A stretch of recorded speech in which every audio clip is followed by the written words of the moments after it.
رب اشرح لي صدري ويسر لي امري واحلل عقدة من لساني يفقهوا قولي رب زدني علما رب زدني علما اللهم انا نسألك علما نافعا وعملا متقبلا ورزقا طيبا رب يسر ولا تؤسر وتمم بالخير اللهم فقهنا في الدين اللهم فقهنا في الدين اللهم فقهنا في القرآن المجيد اللهم فقهنا في القرآن المجید اعوذ باللہ من الشیطان الرجیم بسم اللہ الرحمن الرحیم۔ آج انشاءاللہ ہم نے الحمدللہ دوسرا پارہ شروع کرنا ہے۔ انشاءاللہ اللہ تعالی ہمیں پڑھنے کی اور اس پر عمل کرنے کی توفیق عطا فرمائے۔ سیقول السفہاء من الناس ما ولاھم عن قبلتہم التی کانوا علیہا، ان قریب کہیں گے بیوقوف لوگوں میں سے کہ کس چیز نے پھیر دیا ہے ان کو ان کے قبلہ سے کہ تھے وہ اس پر۔ کہہ دیجئے اللہ کے لیے مشرق اور مغرب ہے، وہ ہدایت دیتا ہے جس کو چاہتا ہے سیدھے راستے کی طرف۔ اور اسی طرح سے بنایا ہم نے تم کو امۃ وسط لتکونوا شہداء علی الناس، اور بنایا ہم نے تم کو امت بیچ والی بہترین تاکہ تم ہو جاؤ گواہ لوگوں پر اور ہوں گے رسول تم پر گواہ۔ اب یہاں پر اللہ تعالیٰ نے ہم پر بہت بڑی ذمہ داری عائد کر دی ہے۔ اللہ تعالیٰ نے ہمیں بہترین امت بنایا ہے کہ قیامت والے دن ہم انشاءاللہ باقی ساری امتوں پر گواہی دیں گے۔ اللہ تعالیٰ کے سامنے جب سب پیش کیے جائیں گے تو اللہ تعالیٰ ان سے پوچھیں گے کہ کیا تمہارے پاس کوئی نبی آیا تھا جس نے تم پر اللہ کا پیغام پہنچایا ہو؟ تو وہ کہیں گے نہیں، ہمارے پاس تو کوئی نبی نہیں آیا تھا، جس کی گواہی پھر نبی صلی اللہ علیہ وسلم اور ان کی امت محمدی صلی اللہ علیہ وسلم یعنی کہ ہم ان کی گواہی دیں گے کہ جی پہلے ہم سے بہت زیادہ نبی آئے جنہوں نے اللہ تعالیٰ کا پیغام پہنچایا۔ اسی طرح سے نبی صلی اللہ علیہ وسلم گواہی دیں گے پچھلے سارے نبیوں پر کہ یہ آئے تھے، انہوں نے اللہ تعالیٰ کا پیغام دیا تھا۔ تو یہ بہت بڑی ذمہ داری ہے جو اللہ تعالیٰ نے ہم پر ڈالی ہے۔ اس وجہ سے ہمیں یہ سوچنا چاہیے کہ ہم ان ذمہ داری، یہ اللہ تعالیٰ نے ہم پر ذمہ داری ڈالی ہے، انشاءاللہ ہم نے اس ذمہ داری کو پورا کرنا ہے۔ وہ کس طرح پورا کریں گے کہ آج اگر ہم دین اسلام پر چلیں گے، اللہ تعالیٰ کے احکامات کو مانیں گے تو پھر ہی انشاءاللہ ہم یہ ذمہ داری نبھا سکتے ہیں، پوری کر سکتے ہیں۔ اور نہیں کیا تھا ہم نے قبلہ جو تھا اس پر مگر تاکہ ہم جان لیں کہ کون پیروی کرتا ہے رسول کی اور کون پھرتا ہے اپنی ایڑیوں پر۔ اگرچہ یہ بہت ہی بڑی مشکل بات ہے، مگر جن لوگوں کو اللہ ہدایت دے دے اور نہیں ہے اللہ کے ضائع کرے تمہارے ایمانوں کو، بے شک اللہ تعالیٰ تو لوگوں کے ساتھ بہت شفقت کرنے والا، رحم کرنے والا ہے۔ اللہ تعالیٰ کہتے ہیں کہ مقصد صرف قبلہ کا چینج کرنے کا یہ تھا کہ دیکھ لیں کہ کون اتباع کرتا ہے، کون پیروی کرتا ہے اور کون مخالفت کرتا ہے۔ اب پیروی اور اتباع یہ تو تحویل قبلہ جو ہے یہ مشرکین کی مخالفت، ادھر سے بنی اسرائیل کی مخالفت، جو قبلہ اول ہے یعنی کہ بیت اللہ، یہ حضرت آدم علیہ السلام سے لے کر حضرت آدم علیہ السلام، حضرت نوح علیہ السلام سارے بیت اللہ کی طرف ہی منہ کر کے نماز پڑھتے تھے۔ یہ جب حضرت سلیمان علیہ السلام کی حکومت آئی اور وہ بیت المقدس جب تعمیر کر رہے تھے، ان کی وفات ہو گئی اور اس وقت وہاں پہ ہی تابوت سکینت جو تھا ان کا وہ وہاں پہ رکھا ہوا تھا، جس کی وجہ سے بنی اسرائیل وہ سکونت کی وجہ سے اس کی طرف منہ کر کے نماز پڑھتے چلے گئے، اور اس کے بعد پھر وہ ادھر ہی منہ کر کے نماز پڑھنا شروع ہو گیا جو یہودی تھے۔ اس کے بعد پھر جب نبی صلی اللہ علیہ وسلم مدینہ آئے تو آپ نے پھر یہودیوں کے قبلہ کو ترجیح دی اور 17 ماہ تک آپ نے جو ہے وہ بیت المقدس کی طرف منہ کر کے نماز پڑھی، لیکن آپ کی دلی خواہش یہ تھی کہ اللہ تعالیٰ بیت اللہ کی طرف منہ کر کے جو ہے نماز پڑھنے کا حکم دے دے۔ اور جو مسلمان اس وقت نبی صلی اللہ علیہ وسلم کے ساتھ مسلمان ہوئے تھے وہ بھی مشرکین مکہ تھے جو بیت اللہ کی طرف منہ کر کے ہی نماز پڑھتے تھے، بیت اللہ ان کا قبلہ تھا۔ اور بیت اللہ جو قبلہ ہوتا ہے نا، اس کی جو اتباع کرتا ہے تو سمجھو اس قوم کی ان کی عقیدت ہے ان کے ذہن کے اندر، ٹھیک ہے نا، اس قبیلے کی عقیدت ہے، جس کے قبیلے کی جس کے قبلہ کی طرف منہ کر کے نماز پڑھی جاتی ہے اس قبیلے کی عقیدت ہے۔ تو پہلے تو مشرکین مکہ کے اندر جو بت ایک سوار تھا کہ جی ہم نے جو ہے وہ بیت المقدس کی طرف منہ کر کے نماز پڑھنی نہیں، کیونکہ ان کا بیت اللہ کیا تھا؟ قبلہ، خانہ کعبہ ان کا بیت اللہ تھا۔ تو اللہ تعالیٰ نے ان کو بت جو ان کے دلوں میں بیٹھا ہوا تھا وہ نکالنا مقصد تھا، ادھر سے بنی اسرائیل کے دلوں کے اندر بیت المقدس کی عبادت مقصود تھی، ان کے دلوں کے اندر وہ سمایا ہوا تھا کہ اپنا قبلہ چھوڑ کے تو کبھی بھی ادھر منہ نہیں کرنا۔ تو اس میں سے بڑا اچھا سا پوائنٹ نکلتا ہے کہ اللہ تعالیٰ نے کس طریقے سے کہ مشرکین مکہ کو بھی ان کے دلوں سے بھی بت نکال دیا اور بنی اسرائیل کے دلوں سے بھی بت نکال دیا۔ کس طرح سے کہ جب مدینہ میں آئے تو نبی صلی اللہ علیہ وسلم کے ساتھ مل کر 17 ماہ تک بیت اللہ بیت المقدس کی عبادت کی تو ظاہر ہے وہ نبی صلی اللہ علیہ وسلم کی اتباع کی، پیروی کی، بیت المقدس کی طرف منہ کر کے نماز پڑھتے گئے۔ پھر جب آپ ظہر کی نماز مسجد بنو سلمہ میں پڑھا رہے تھے، جب اللہ تعالیٰ کا حکم نازل ہو گیا کہ اب بیت اللہ کی طرف منہ کر کے نماز پڑھ لو، اسی وقت ہی سجدے کی ہی حالت میں آپ فوراً سے پھرے بیت اللہ کی طرف منہ کر لیا۔ تو جیسے ہی جو آپ کی اتباع کرنے والے تھے، چاہے وہ یہودی تھے جو مشرکین، بعد میں جب مدینہ تو یہودی کافی زیادہ مسلمان ہوئے، تو اب وہاں سے ان کے دلوں سے یہ بت نکالنا تھا کہ انہوں نے بیت المقدس کو چھوڑ کر، اپنا جو ان کا قبلہ تھا اس کو چھوڑ کر اللہ کے نبی کی اتباع کرتے ہوئے بیت اللہ کی طرف منہ کر لیا۔ اب چند گنے چنے وہی مسلمان خالص رہ گئے کہ جن کے اندر یہ پختگی تھی کہ انہوں نے صرف اور صرف اللہ کے نبی حضرت محمد صلی اللہ علیہ وسلم کی اتباع کرنی ہے، تو وہ پھر سارے ایک ہی قبلہ جو کہ بیت اللہ ہے، خانہ کعبہ ہے، اس کی طرف منہ کر کے نماز پڑھنے لگ گئے کہ ان کے دلوں کا بھی بت نکل گیا، ان کے دلوں کا بھی بت نکل گیا، اب صرف اور صرف ایک اللہ کی اور اللہ کے رسول کی اتباع رہ گئی۔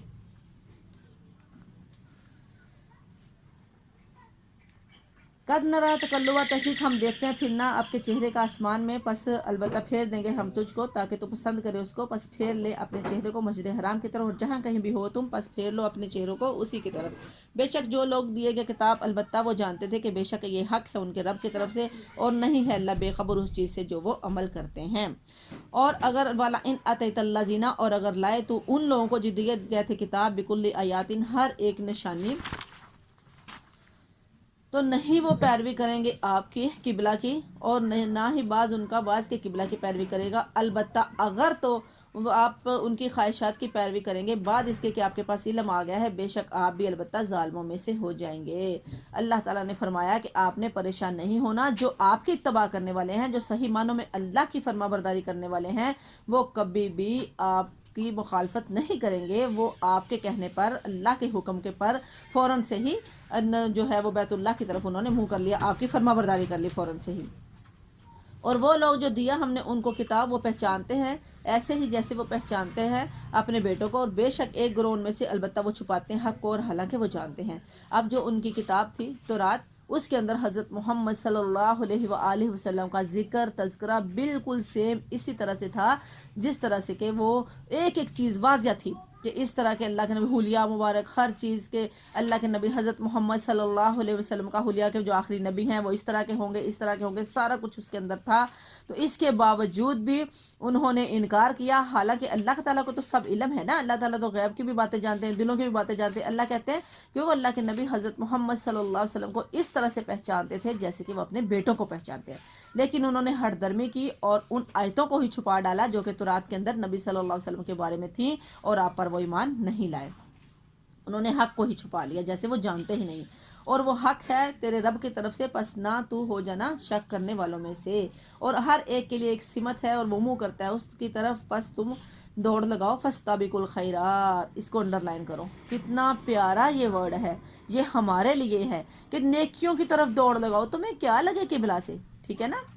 ہم نے یہ فاستبقوا الخیرات کو اس لیے انڈر لائن کرنا ہے، ہم نے یہ سمجھنا ہے کہ اللہ تعالیٰ ہمیں کہہ رہے ہیں کہ کسی جھنجھٹ میں نہیں پڑنا چاہیے، جیسے ہم چھوٹی چھوٹی سی بات کو نا ایسے ہی پیچھے پڑ جاتے ہیں۔ ہمارا مقصد کیا ہونا چاہیے کہ جو اللہ تعالیٰ نے ہمیں احکامات بیان کیے ہیں، جس حکم کی سمجھ نہیں اس کو سمجھے، حدیث کے ذریعے سمجھے، قرآن کے ذریعے سمجھے، اور پھر اس پر آنکھ بند کر کے عمل کرنا شروع کر دیں، اس میں تعویلیں تلاش نہ کریں۔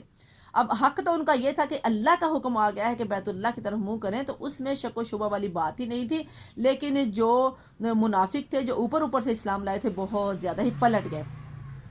اب اللہ تعالیٰ کہتے ہیں کہ یہ کوئی بات نہیں ہے، مقصد کیا ہونا چاہیے، نیکیوں کی طرف سبقت لے جانا۔ تو سبقت لے جانا کیا کہتے ہیں، دوڑ لگاؤ، نیکی، یہ نیکی تو آپ لوگوں نے کر لی کہ بیت اللہ کی طرف منہ کر لیا، اب آپ لوگوں نے نیکیوں میں ایک دوسرے سے آگے بڑھنا ہے، تیز تیز دوڑ لگانی ہے نیکیوں میں، یہ دیکھنا ہے کہ یہ نیکی کر رہا ہے، میں نے انشاءاللہ اس سے آگے نکلنا ہے، میں نے انشاءاللہ جنت لینی، ریاکاری یا حسد نہیں ہونا چاہیے ذہن میں۔ حسد جو ہے یہ تو اس طرح سے انسان کی نیکیوں کو کھا جاتا ہے جیسے کہ لکڑی کو آگ کھا جاتی ہے۔ اس لیے میری پیاری بہنوں، حسد تو بالکل سوچنا بھی نہیں ہے کہ ہم نے کسی سے حسد کرنا ہے، یہ رشک ہے، رشک کرنا ہے آپ نے، کہ آپ نے خوش ہونا ہے کہ یہ عمل کر رہا ہے تو ہم نے انشاءاللہ اس سے زیادہ عمل کرنے ہیں، آگے دوڑ لگانی ہے نیکیوں میں۔ اینما تکونوا، اور جہاں کہیں بھی تم ہو، لے آئے گا تم سب کو اللہ تعالیٰ اکٹھا ہی، بے شک اللہ تعالیٰ ہر چیز پر قادر ہے۔ کہ جہاں کہیں بھی تم دنیا کے جس کونے میں بھی ہو، آخر کس کے پاس جانا ہے، اللہ تعالیٰ کے پاس۔ جیسے یہ یہودیوں کا یا ہندوؤں جو ہندو لوگ ہیں ان کا یہ ہے کہ شاید ہم میت کو جلا دیں گے اور اس کی راکھ کو بہا دیں گے تو شاید اس کا حساب کتاب نہیں ہوگا. یہ بالکل غلط ان کی سوچ ہے. جس طرح سے بھی جو بھی انسان دنیا میں آیا ہے اس کا حساب کتاب ضرور ہونا ہے. یہ ساروں نے اکٹھا ہو کے کس کے پاس جانا ہے؟ اللہ تعالیٰ کے پاس. اور اللہ تعالیٰ کی ذات یہ کرنے پہ قادر ہے. وَمِنْ حَيْثُ خَرَجْتَ، اور جہاں سے بھی تو نکلے بس پھیر لے اپنے چہرے کو مسجد حرام کی طرف، بے شک البتہ وہ حق ہے آپ کے رب کی طرف سے، اور نہیں ہے اللہ بے خبر اس چیز سے جو آپ عمل کرتے ہیں.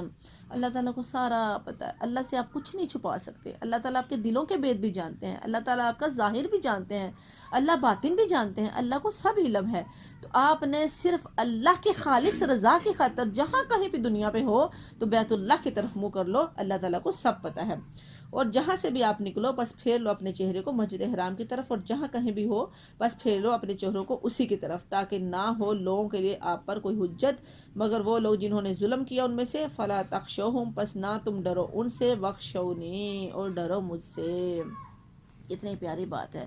جو بندہ لوگوں سے ڈرتا ہے نا وہ کبھی بھی کامیاب نہیں ہوتا. اور جو بندہ صرف اللہ کا ڈر اپنے اندر پیدا کر لیتا وہ کبھی کسی دنیا والوں سے نہیں ڈرتا. اور جو دنیا والوں سے ڈرتا ہے وہ کبھی اللہ کا کام نہیں کر سکتا. اللہ تعالیٰ کا کام کرنے کے لیے دنیا سے ڈرنا تو بالکل ہی ختم. اللہ سے محبت ہو جاتی ہے، اللہ کا ڈر دل میں پیدا ہو جاتا ہے. جب بندہ اللہ سے ڈرتا ہے تو اس کو کسی بھی انسان سے ڈرنا نہیں پڑتا. اس لیے اپنے دلوں کے اندر اللہ کے ڈر کو بٹھا لو. والی اتم نعمت علیکم، تاکہ میں پوری کروں اپنی نعمت آپ پر اور تاکہ آپ ہدایت پالو.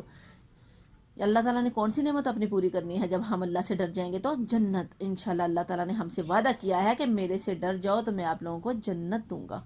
تو انشاءاللہ اللہ تعالیٰ اپنا وعدہ ضرور پورا کریں گے. ہمارے دلوں کے اندر ڈر ہونا چاہیے اللہ کا، کیونکہ جب ڈر ہوگا تو اللہ سے ڈرتے ہوئے ہم ہر نیکی کا کام کریں گے، ہر اس کام سے بچیں گے جس سے اللہ تعالیٰ نے منع کیا ہے اور جس کے کرنے کا اللہ نے یہ کہا ہے کہ جی جہنم ملے گی. ہم کبھی بھی نہیں کریں گے کیونکہ ہمیں اللہ سے بہت ڈر لگے گا. اس لیے اپنے دلوں کے اندر ڈر پیدا کرو. کما ارسلنا فیکم، اور جیسا کہ بھیجا ہم نے آپ میں رسول پیغمبر آپ ہی میں سے، تاکہ وہ پڑھے آپ پر ہماری آیتیں اور پاک کریں آپ کو اور سکھائیں آپ کو کتاب اور حکمت.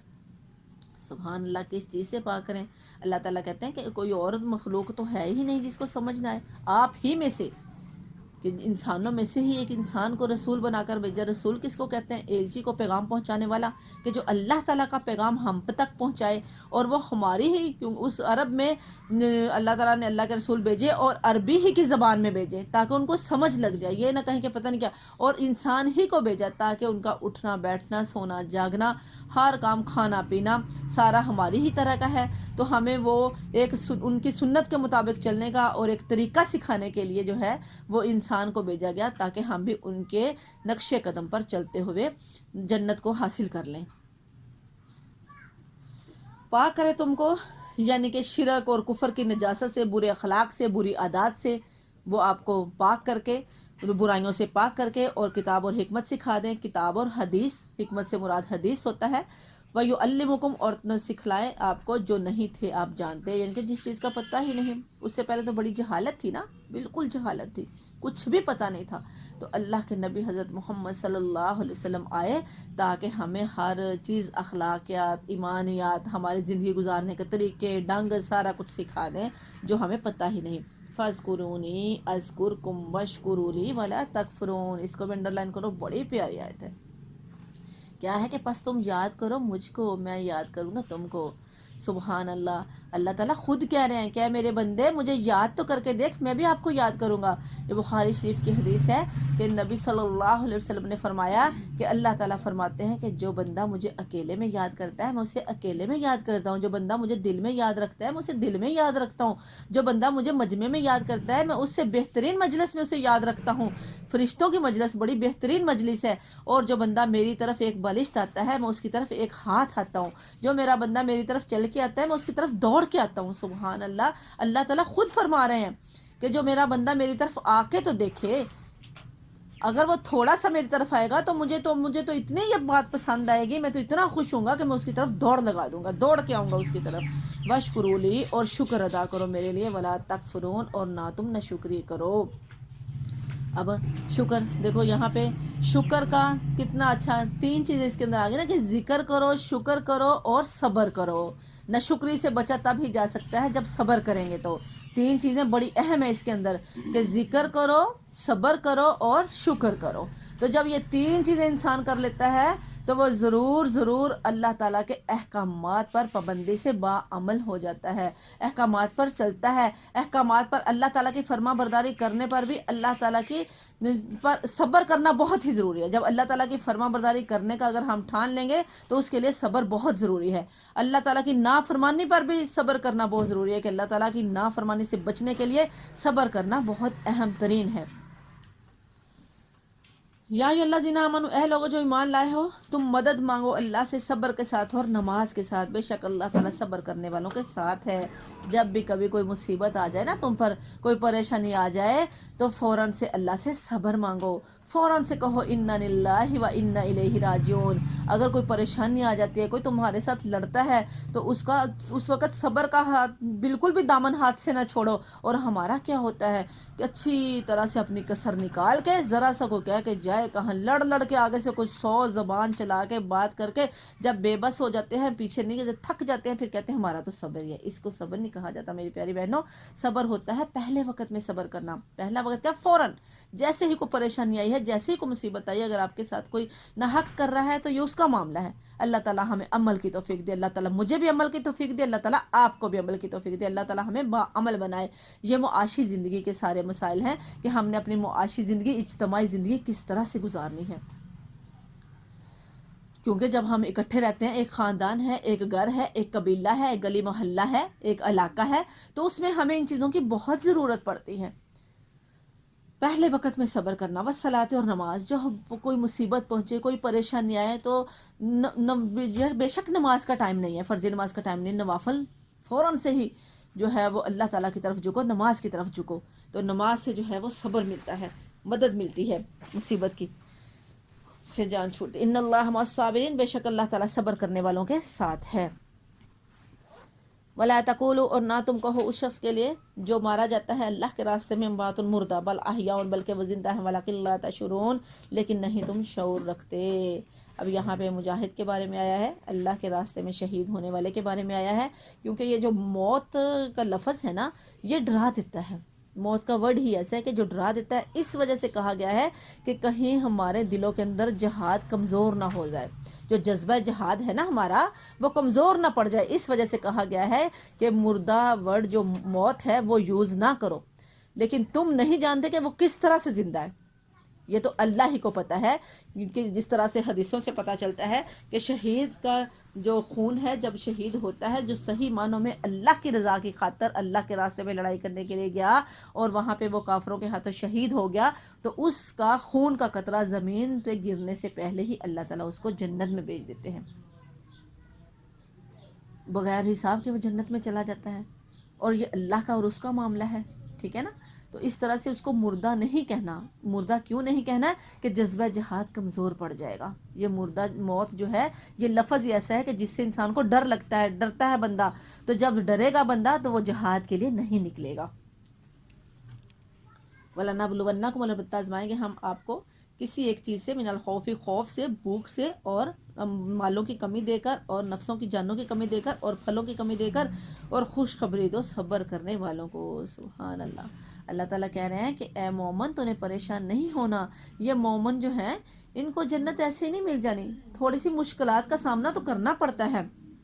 البتہ ہم آزمائیں گے تم کو کسی بھی ایک چیز کے ساتھ، خوف سے، بھوک سے، اور مالوں کی کمی دے کر، اور جانوں کی کمی دے کر، اور پھلوں کی کمی دے کر. یعنی کہ مختلف چیزوں کی کمی دے کر بھی ہم آزمائیں گے بھلا میرا بندہ صبر کرتا ہے یا نہیں کرتا. یعنی گھبرا نہیں جانا جب کسی چیز کی کمی آئے. آج ہمارے کیا حالات ہیں؟ ہم نے کبھی غور کیا کہ ہمارے کیا حالات ہیں؟ الحمدللہ الحمدللہ کھا کے سوتے ہیں. کبھی میرا نہیں خیال کہ ہم میں سے کوئی ایک بھی ایسا ہو کہ جو بھوکا سوتا ہو. الحمدللہ اللہ کا شکر ہے، 700 نعمتیں ہمارے گھروں میں. ذرا سی کوئی کہیں پہ کمی آتی ہے کہ ایک وقت اگر رات کا سالن کھانا پڑ جائے، ایسے نہیں کہ بالکل بھوکے رہتے ہیں، بھوکے تو رہتے ہی نہیں ہیں. الحمدللہ الحمدللہ ماشاءاللہ اللہ نے بہت. پچھلے ہم اگر تاریخ میں جائیں تو اس کتنے دن کھانا نہیں ملتا تھا صحابہ کرام کو، لیکن ان کا ایمان کتنا پختہ تھا، کتنی پختگی تھی ان کے ایمان کے اندر کہ وہ الحمدللہ الحمدللہ ہی پڑھتے تھے. ہر وقت ان کے منہ سے الحمدللہ نکلتا تھا، نہ شکری ذرا بھی نہیں تھی۔ آج ہمارے کیا حالات ہیں، اور یہ اللہ کی آزمائش ہے میری پیاری بہنوں۔ اللہ تعالیٰ کافروں سے ڈراتا ہے، خوف بھی آتا ہے، کمی بھی آتی ہے، مالوں کی، نفسوں کی، پھلوں کی، کسی نہ کسی چیز کی کمی بھی آتی ہے، ہر حال میں الحمدللہ پڑھنا ہے، صبر کا دامن ہاتھ سے نہیں چھوڑنا۔ کیوں نہیں چھوڑنا؟ کہ اللہ تعالیٰ نے قرآن میں کہا ہے کہ صبر کرنے والوں کے لیے خوشخبری ہے۔ کس چیز کی خوشخبری؟ جنت ہے، کہ اگر وہ دنیا میں صبر کرے گا تو اس کا یہ صبر ضائع نہیں ہوگا۔ اللہ تعالیٰ ہمیں سمجھ عطا فرمائے کہ ہم بھی صابر بن جائیں۔ ہمارے اندر بہت ہی زیادہ ناشکری ہے، ذرا سا کچھ، خاص طور پہ ہماری عورتوں کے اندر۔ میاں بیچارہ دن رات کماتا ہے، جتنا مرضی ہر چیز کی سائش دیتا ہے، ذرا سی کبھی تھوڑی سی کمی آئی نہیں، اور کہا کہ جب سے تیرے گھر میں آئے ہیں تو ہمیں سکون ہی نہیں۔ یہ عورت کی ایک فطرت ہے نا، یہ اللہ کے نبی نے بتائی ہوئی ہے کہ اس وجہ سے عورتیں زیادہ جہنم میں جائیں گی۔ تو اللہ تعالیٰ مجھے اور آپ کو سب کو عمل کی توفیق دے، اللہ تعالیٰ ہمیں صحیح معنوں میں صابر بنا دے، اللہ تعالیٰ ہمارے اندر حضرت ہاجرہ والا صبر دے دے، کہ جس طرح سے حضرت ہاجرہ کی کہانی ہمارے لیے بہت ہی قابل دیکھیں ذرا کہ کتنا اچھا ان کا جو تھا صبر تھا، اور اللہ تعالیٰ نے ان کے صبر کے بدلے میں ان کو کتنا اچھا رزلٹ دیا۔ تھوڑا سا سوچیں، ہم کیا ہم میں سے کوئی عورت ایسا صبر کر سکتی تھی کہ اللہ تعالیٰ نے اتنے عرصے بعد اولاد دی اور پھر بھیا بانوں میں چھوڑ دیا، لیکن الحمدللہ الحمدللہ پڑھتے رہے، کہ صرف کس بات پہ خوش تھے کہ یہ اللہ کا حکم ہوگا، اللہ تعالیٰ ہمیں ضائع نہیں کرے گا۔ اور واقعہ ہی جب بندہ جیسی ہی سوچ کرتا ہے، جیسا ہی گمان کرتا ہے، تو اللہ تعالیٰ ویسے ہی کر دیتے ہیں۔ ان کا پکا پختگی تھی، ان کے دلوں کے اندر پکا یقین تھا ان کو کہ اللہ تعالیٰ مجھے ضائع نہیں کرے گا۔ اور دیکھیں کہ آج تک ان کا ہم نام لیتے ہیں، آج تک حج کے جتنے بھی ارکان ہیں وہ ان کے عمل کے مطابق ہیں، آج تک یہی حال ہے نا۔ اور آج تک ہم حضرت ابراہیم علیہ السلام پر درود بھیجتے ہیں، کتنا صبر تھا ان کا۔ اللہ تعالیٰ ہمیں بھی ان جیسا صبر عطا فرمائے۔ الذین اذا اصابتہم مصیبہ، اور وہ لوگ جب کہ پہنچتے ہیں ان کو مصیبت اور وہ کہتے ہیں انا للہ و انا الیہ راجعون۔ اس کو انڈر لائن کرو، یاد کرنا ہے، یہ چھوٹی سے چھوٹی مصیبت بھی ہم لوگ یہ سمجھتے ہیں کہ شاید جب کوئی فوت ہو تو تب ہی انا للہ پڑھتے ہیں۔ میری پیاری بہنوں، ایسا نہیں ہے۔ جب بھی کوئی پریشانی ہمارے دل کو ایک دم سے دچکا دے، اس وقت انا للہ و انا الیہ راجعون پڑھنا ہے۔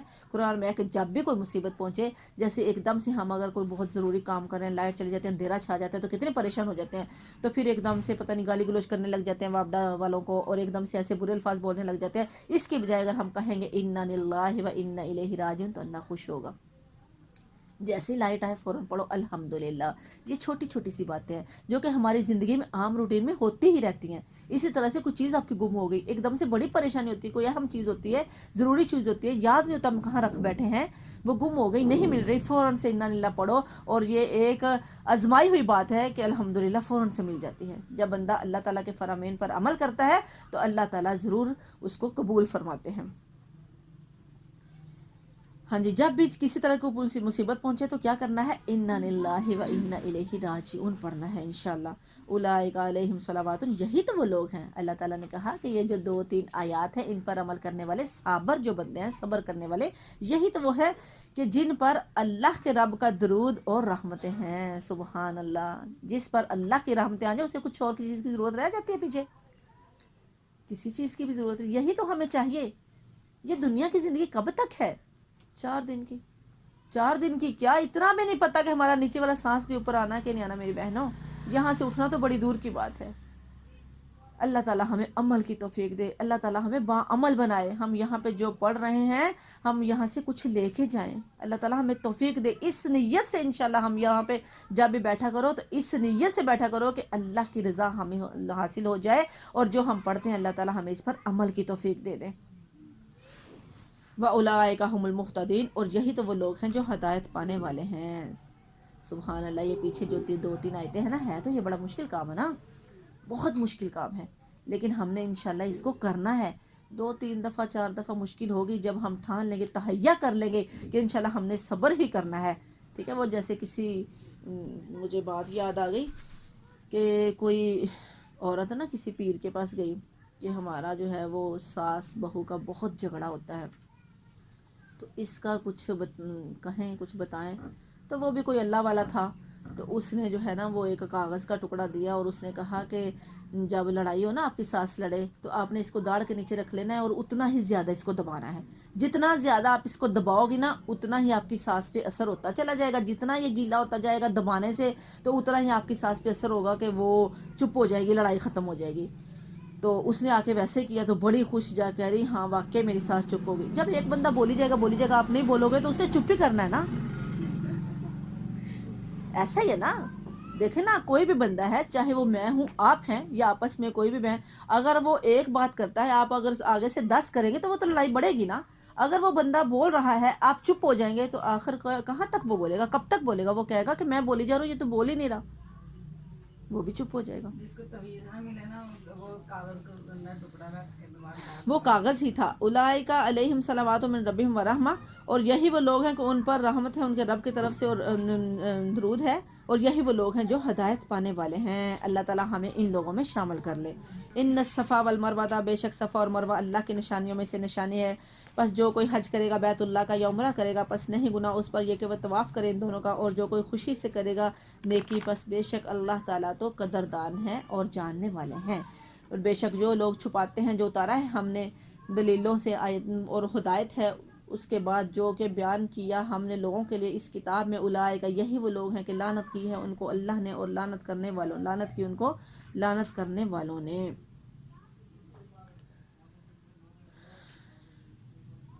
الا الذین تابوا واصلحوا, اور مگر وہ جنہوں نے توبہ کی اور نیکی کی اور بیان کیا, یہی وہ لوگ ہیں کہ میں توبہ قبول کرتا ہوں ان کی اور رجوع کرتا ہوں ان پر, اور بے شک میں توبہ قبول کرنے والا رحم کرنے والا ہوں. اب اللہ تعالیٰ کہہ رہے ہیں کہ یہ جو پیچھے والا آیت ہے جن لوگوں سے غلطی ہو گئی بھول ہو گئی اور انہوں نے توبہ کر لی, تابوا واصلحوا, ٹھیک ہے بڑے پیارے ورڈ ہیں, ان کو بھی انڈر لائن کرو. تو یہ کیونکہ یہ جو انڈر لائن کرواتی ہوں نا یہ ہے عام زندگی میں ہم نے انشاءاللہ استعمال کرنے ہیں. مگر وہ لوگ جنہوں نے توبہ کی اور نیکی کی, اور یہی وہ لوگ ہیں کہ بیان کیا ہے, پس یہی وہ لوگ ہیں کہ میں نے رجوع کیا ان پر اور میں توبہ قبول کرنے والا رحم کرنے والا ہوں. یعنی کہ جتنی مرضی بڑی سے بڑی غلطیاں ہو جاتی ہیں, ظاہر انسان ہے خطا کار ہے, تو اللہ تعالیٰ تو بہت جلدی ان کی توبہ قبول کرتے ہیں. صرف ایک دفعہ استغفر اللہ, صرف ایک دفعہ رب اغفر لی, خشوع اور خضوع کے ساتھ ایک دفعہ رب کے سامنے آ کر اللہ سے توبہ طلب کرو, اللہ تعالیٰ فوراً توبہ قبول کر لیتے ہیں. اللہ کہتے ہیں کوئی بات نہیں, آپ سے جو کچھ بھی ہو گزرا پہلے ہو گزرا ان پر آپ کی پکڑ نہیں ہوگی, بلکہ یہاں تک آتا ہے کہ جو بندہ صحیح معنوں میں اپنے آپ کو چینج کر لیتا ہے, صحیح معنوں میں اللہ کے قریب آ جاتا ہے, اللہ کی قربت حاصل کر لیتا ہے, تو اس کے پچھلے گناہ نیکیوں میں بدل جاتے ہیں. سبحان اللہ, اللہ تعالیٰ اتنا خوش ہوتا ہے اپنے بندے کے اپنی طرف آنے سے. مگر وہ لوگ جنہوں نے توبہ کی اور نیکی کی اور بیان کیا پس یہی وہ لوگ ہیں کہ میں رجوع کر دوں گا ان پر اور میں توبہ قبول کرنے والا رحم کرنے والا ہوں. یعنی کہ اللہ تعالیٰ تو بہانے ہوتا ہے. یہ جو چھوٹی سی مثال ہے, اللہ تعالیٰ 70 ماؤں سے زیادہ پیار کرنے والا ہے, 70 ماؤں سے زیادہ پیار کرنے والا. اور ہم ایک ماں ہے نا, تو کوئی بھی ماں اپنے بچے کو کچن میں نہیں آنے دیتی, چولہے کے قریب نہیں آنے دیتی. کیوں نہیں آنے دیتی؟ کہ میرا ابھی بچہ ہے نا, اس کو سمجھ نہیں نہ سمجھ آئے تو کہیں آگ نہ جلس جائے, آگ نہ لگ جائے, جل نہ جائے, اس کا ہاتھ نہ جل جائے, اس کا پاؤں نہ جل جائے, اس کا منہ نہ جل جائے. یعنی کہ اس وجہ سے کچن میں ہی نہیں آنے دیتی چھوٹے بچوں کو. تو وہ 70 ماؤں سے زیادہ پیار کرنے والا ہے, اور یہ جہنم کی آگ کا 70واں حصہ ہے دنیا کی آگ, تب اس آگ میں اپنے بندے کو کیسے پھینکے گا؟ وہ تو معاف کرنے کے بہانے ڈھونڈتا ہے میری بہنوں. یہ ہماری اپنی ہی کوتاہیاں ہیں, ہماری اپنی ہی کمزوریاں ہیں, جو کہ ہم اللہ کے قریب جاتے ہی نہیں, بس ڈٹے پڑے ہیں, کرتے چلے جا رہے ہیں, گناہ پہ گناہ کرتے چلے جاتے ہیں. وہ ہمارے دل سیاہ ہو پڑے ہیں, جو اللہ کا کتاب پڑھتے بھی ہیں تو اللہ کے قریب آتے ہی نہیں. اس کا بڑا اچھا سا طریقہ ہے, بہت اچھا پیارا سا طریقہ ہے کہ بڑے اچھے سے وضو کرو, صحیح والا وضو کر کے 2 رکعت اللہ کے بارگاہ میں خشوع اور خضوع کے ساتھ پڑھو, گڑ گڑا سے کہ اللہ سے دعا کرو, توبہ کرو, استغفار کرو, تو انشاءاللہ اللہ تعالیٰ فوراً سے اپنے بندوں کی توبہ کو قبول کر لیتے ہیں. ان الذین کفروا, بے شک وہ لوگ جو کافر ہوئے اور مر گئے اور وہ کافر ہی رہے, یعنی کہ جب وہ مرے تو کفر کی ہی حالت میں مرے, تو یہی وہ لوگ ہیں کہ ان پر اللہ کی لعنت, فرشتوں کی لعنت اور تمام لوگوں کی لعنت. یہ جتنے بھی مومنین لوگ ہیں ان کی بھی لعنت, فرشتوں کی بھی لعنت اور اللہ کی بھی لعنت. اس لیے میری پیاری بہنوں, اگر کبھی کوئی غلطی ہو جائے تو فوراً سے توبہ کر لو, فوراً میں توبہ میں جلدی کیا کرو. یہ کبھی نہیں سوچنا چاہیے کہ یہ والا کام کر لوں پھر توبہ کر لوں گی, خیر ہے اب یہ ایک شادی ہے, اب اتنی امپورٹنٹ, لوگ کیا کہیں گے کہ یہ اس کو کیا ہو گیا ہے, ایک دم سے تو نا اپنے آپ کو چینج کر سکتے. تو یہ شادی اٹینڈ کر لیں, بعد میں توبہ کر لیں گے. تو آپ کو پتہ ہے کہ آپ کو اتنا موقع ملنا ہے کہ نہیں ملنا, آپ کو توبہ کا موقع ملنا ہے کہ آپ کے پاس گارنٹی ہے, اللہ نے آپ کو بتایا ہوا ہے کہ میں نے آپ کو کب موت دینی ہے, آپ کو توبہ کا موقع مل جائے گا. میری پیاری بہنوں, ہو سکتا ہے جس ٹائم ہم برائی کر رہے ہیں اسی ٹائم ہمیں موت آ جائے.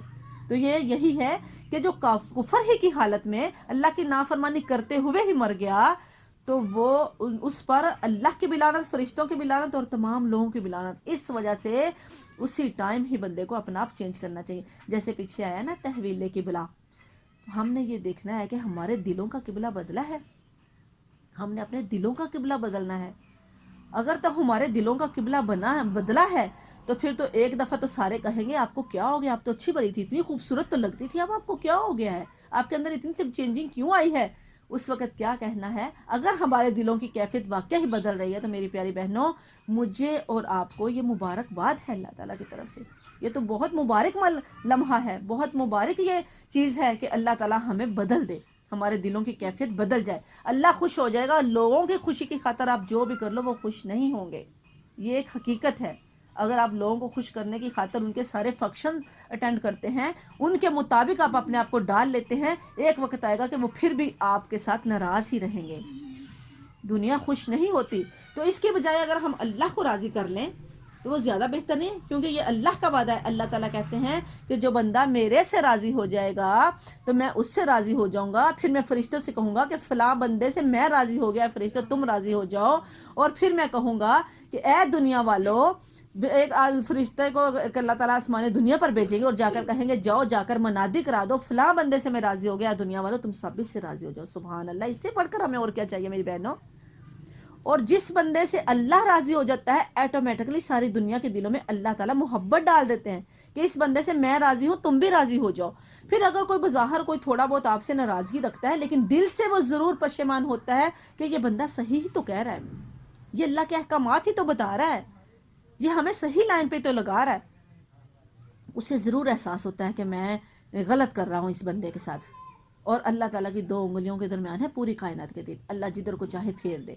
تو جو بندہ اللہ سے محبت کرنے لگ جاتا ہے تو اللہ تعالیٰ ایٹومیٹکلی جب اس سے محبت کرتے ہیں تو دنیا والے خود سے ہی اس سے پیار اور محبت کرنے لگ جاتے ہیں. تو اللہ تعالیٰ ہمیں اپنا محبوب بنا لے, اللہ تعالیٰ ہمارے دلوں میں اپنے محبت ڈال دے. یہ اللہ سے ہماری دعا ہے کہ یا اللہ ہمارے دلوں میں اپنی محبت ڈال دے, اپنا خوف ڈال دے. خالدین فیہا, یہی وہ لوگ ہیں کہ وہ ہمیشہ اس میں رہیں گے. لا یخفف عنہم العذاب, نہیں ہلکا کیا جائے گا ان سے عذاب. ولا ہم ینظرون, اور نہ ہی وہ ڈھیل دیے جائیں گے.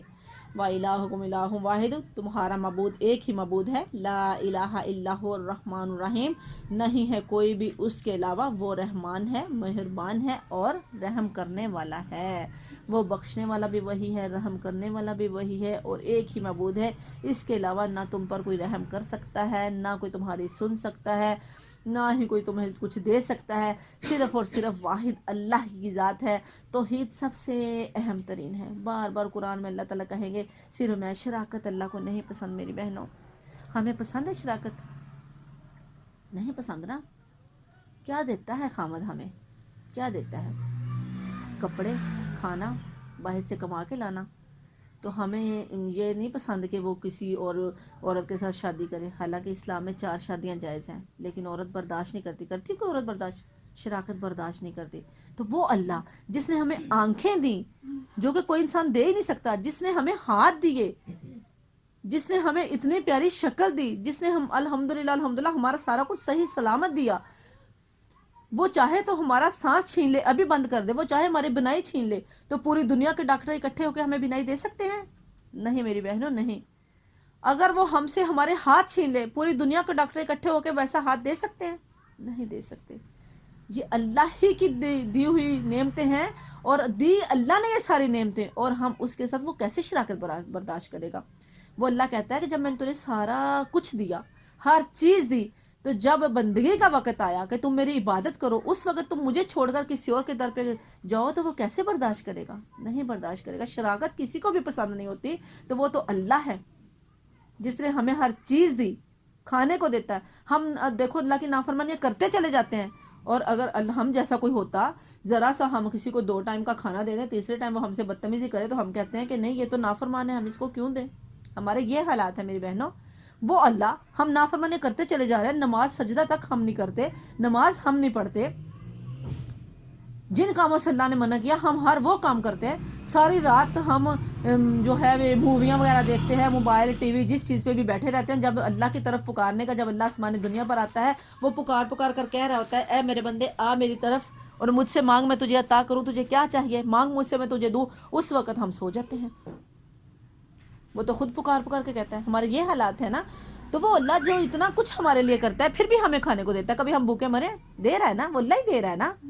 کھا رہے ہیں، پیٹ بھر کے کھا رہے ہیں، ہر چیز آسائش کی مل رہی ہے، صرف کھانا ہی نہیں ہر چیز مل رہی ہے آسائش کی. تو وہ اللہ کیسے شراکت برداشت کرے گا؟ سوچیں ذرا. اللہ تعالی ہمیں صحیح معنوں میں موحد بنائے. ان فی خلق السماوات والارض واختلاف اللیل، اور بے شک آسمانوں اور زمین کی پیدائش میں واختلاف اللیل والنہار. اب اللہ تعالیٰ اپنی صفات بیان کر رہے ہیں کہ ذرا تھوڑا سا غور تو کرے میرے بندے. اس یہ جو زمین ہے اس پر غور کر کہ اللہ تعالیٰ نے کس کس طرح کی تمہیں نعمتیں عطا کی ہیں اور تم آگے سے کیا اس کا کر. ان فی خلق السماوات والارض، بے شک آسمانوں اور زمین کی پیدائش میں، واختلاف اللیل والنہار، اور رات اور دن کے آنے جانے میں، والفلک اور کشتیوں کے، اللہ تی وہ جو تجری بہتی ہیں فی البحر دریا میں، بما ساتھ اس چیز کے کہ جو نفع دیتی ہیں لوگوں کو، اور جو اتارا اللہ تعالیٰ نے آسمان سے پانی، پس زندہ کرتا ہے اللہ زمین کو اس کے ساتھ، اور اس کی موت کے بعد یعنی کہ زمین بنجر زمین کو بالکل اللہ تعالیٰ زرخیز کر دیتا ہے اس پانی کے ساتھ. اور پھیلا دی اللہ تعالیٰ نے اس زمین میں ہر طرح کے جانور، اور پھرنا اللہ تعالیٰ کا ہواؤں کا اور بادلوں کا، جو کہ اللہ تعالیٰ کے حکم کے پابند ہیں، آسمان اور زمین کے درمیان میں ہیں. لآیات لقوم یاقلون، البتہ یہ ساری کی ساری نشانیاں کس کے لیے ہیں؟ عقل والی قوم کے لیے، جن کے اندر تھوڑی سی سمجھ ہے. اللہ تعالیٰ کہہ رہے ہیں جو بیوقوف ہیں ان کے تو اوپر سے گزری جا رہے ہیں. جن کے اندر شعور ہے، سمجھ ہے، وہ ان نشانیوں کو دیکھتا ہے.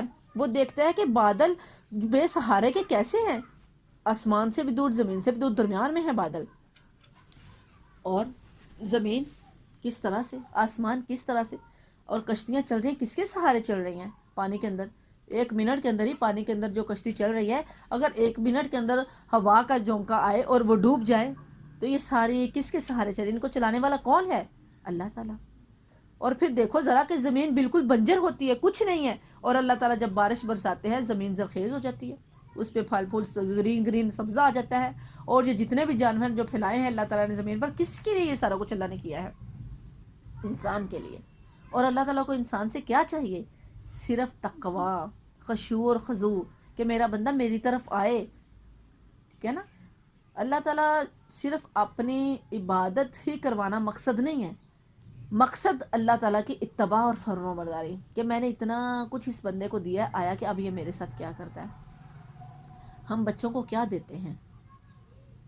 اپنے بچوں کو ہم کیا دیتے ہیں؟ تعلیم حاصل کرواتے ہیں، اپنی من پسند جو ہمارا دل کرتا ہے، کپڑا جوتا اچھا پہناتے ہیں، اپنی طرف سے بہت کرتے ہیں. تو ذرا سی آگے سے بدتمیزی کرے تو کیا کرتے ہیں ہم؟ برداشت نہیں ہوتا کہ ہم اتنا کچھ کرتے ہیں ان کے لیے، اتنا کچھ کرتے ہیں ان کے لیے، تو انہوں نے ہماری نافرمانی کیوں کی؟ تو میری پیاری بہنوں ذرا ہم سوچیں ان ساری نشانیوں کو آگے رکھتے ہوئے اللہ تعالیٰ نے ہمیں کیا کچھ دیا ہے. یہ اللہ نے ہمیں کیا کچھ دیا ہے، تو جب ہم اللہ کی نافرمانی کریں کیا وہ ہم پہ ناراض نہیں ہوگا؟ ہم تو اس کے مقابلے میں کچھ بھی نہیں کرتے اپنی اولاد کے لیے، تو ہمیں کتنا غصہ آتا ہے. تو پھر ہم اللہ تعالیٰ کی نافرمانی کریں گے تو اللہ کیسے ناراض نہیں ہوگا؟ وہ کیسے ہم سے خوش ہو سکتا ہے؟ وَمِنَ النَّاسِ، اور بعض لوگوں میں سے جو پکڑتے ہیں اللہ کے علاوہ شریک، اور وہ محبت کرتے ہیں ان سے جیسے کہ محبت کی جاتی ہے اللہ سے. اور وہ لوگ جو ایمان لائے زیادہ سخت ہے اللہ کی محبت میں.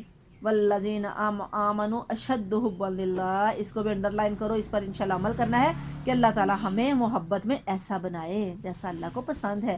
ہم اللہ سے شدید محبت کرنے والے بن جائیں، شدت کی محبت اللہ سے ہم کرنے والے بن جائیں جس طرح کی محبت اللہ پسند کرتا ہے.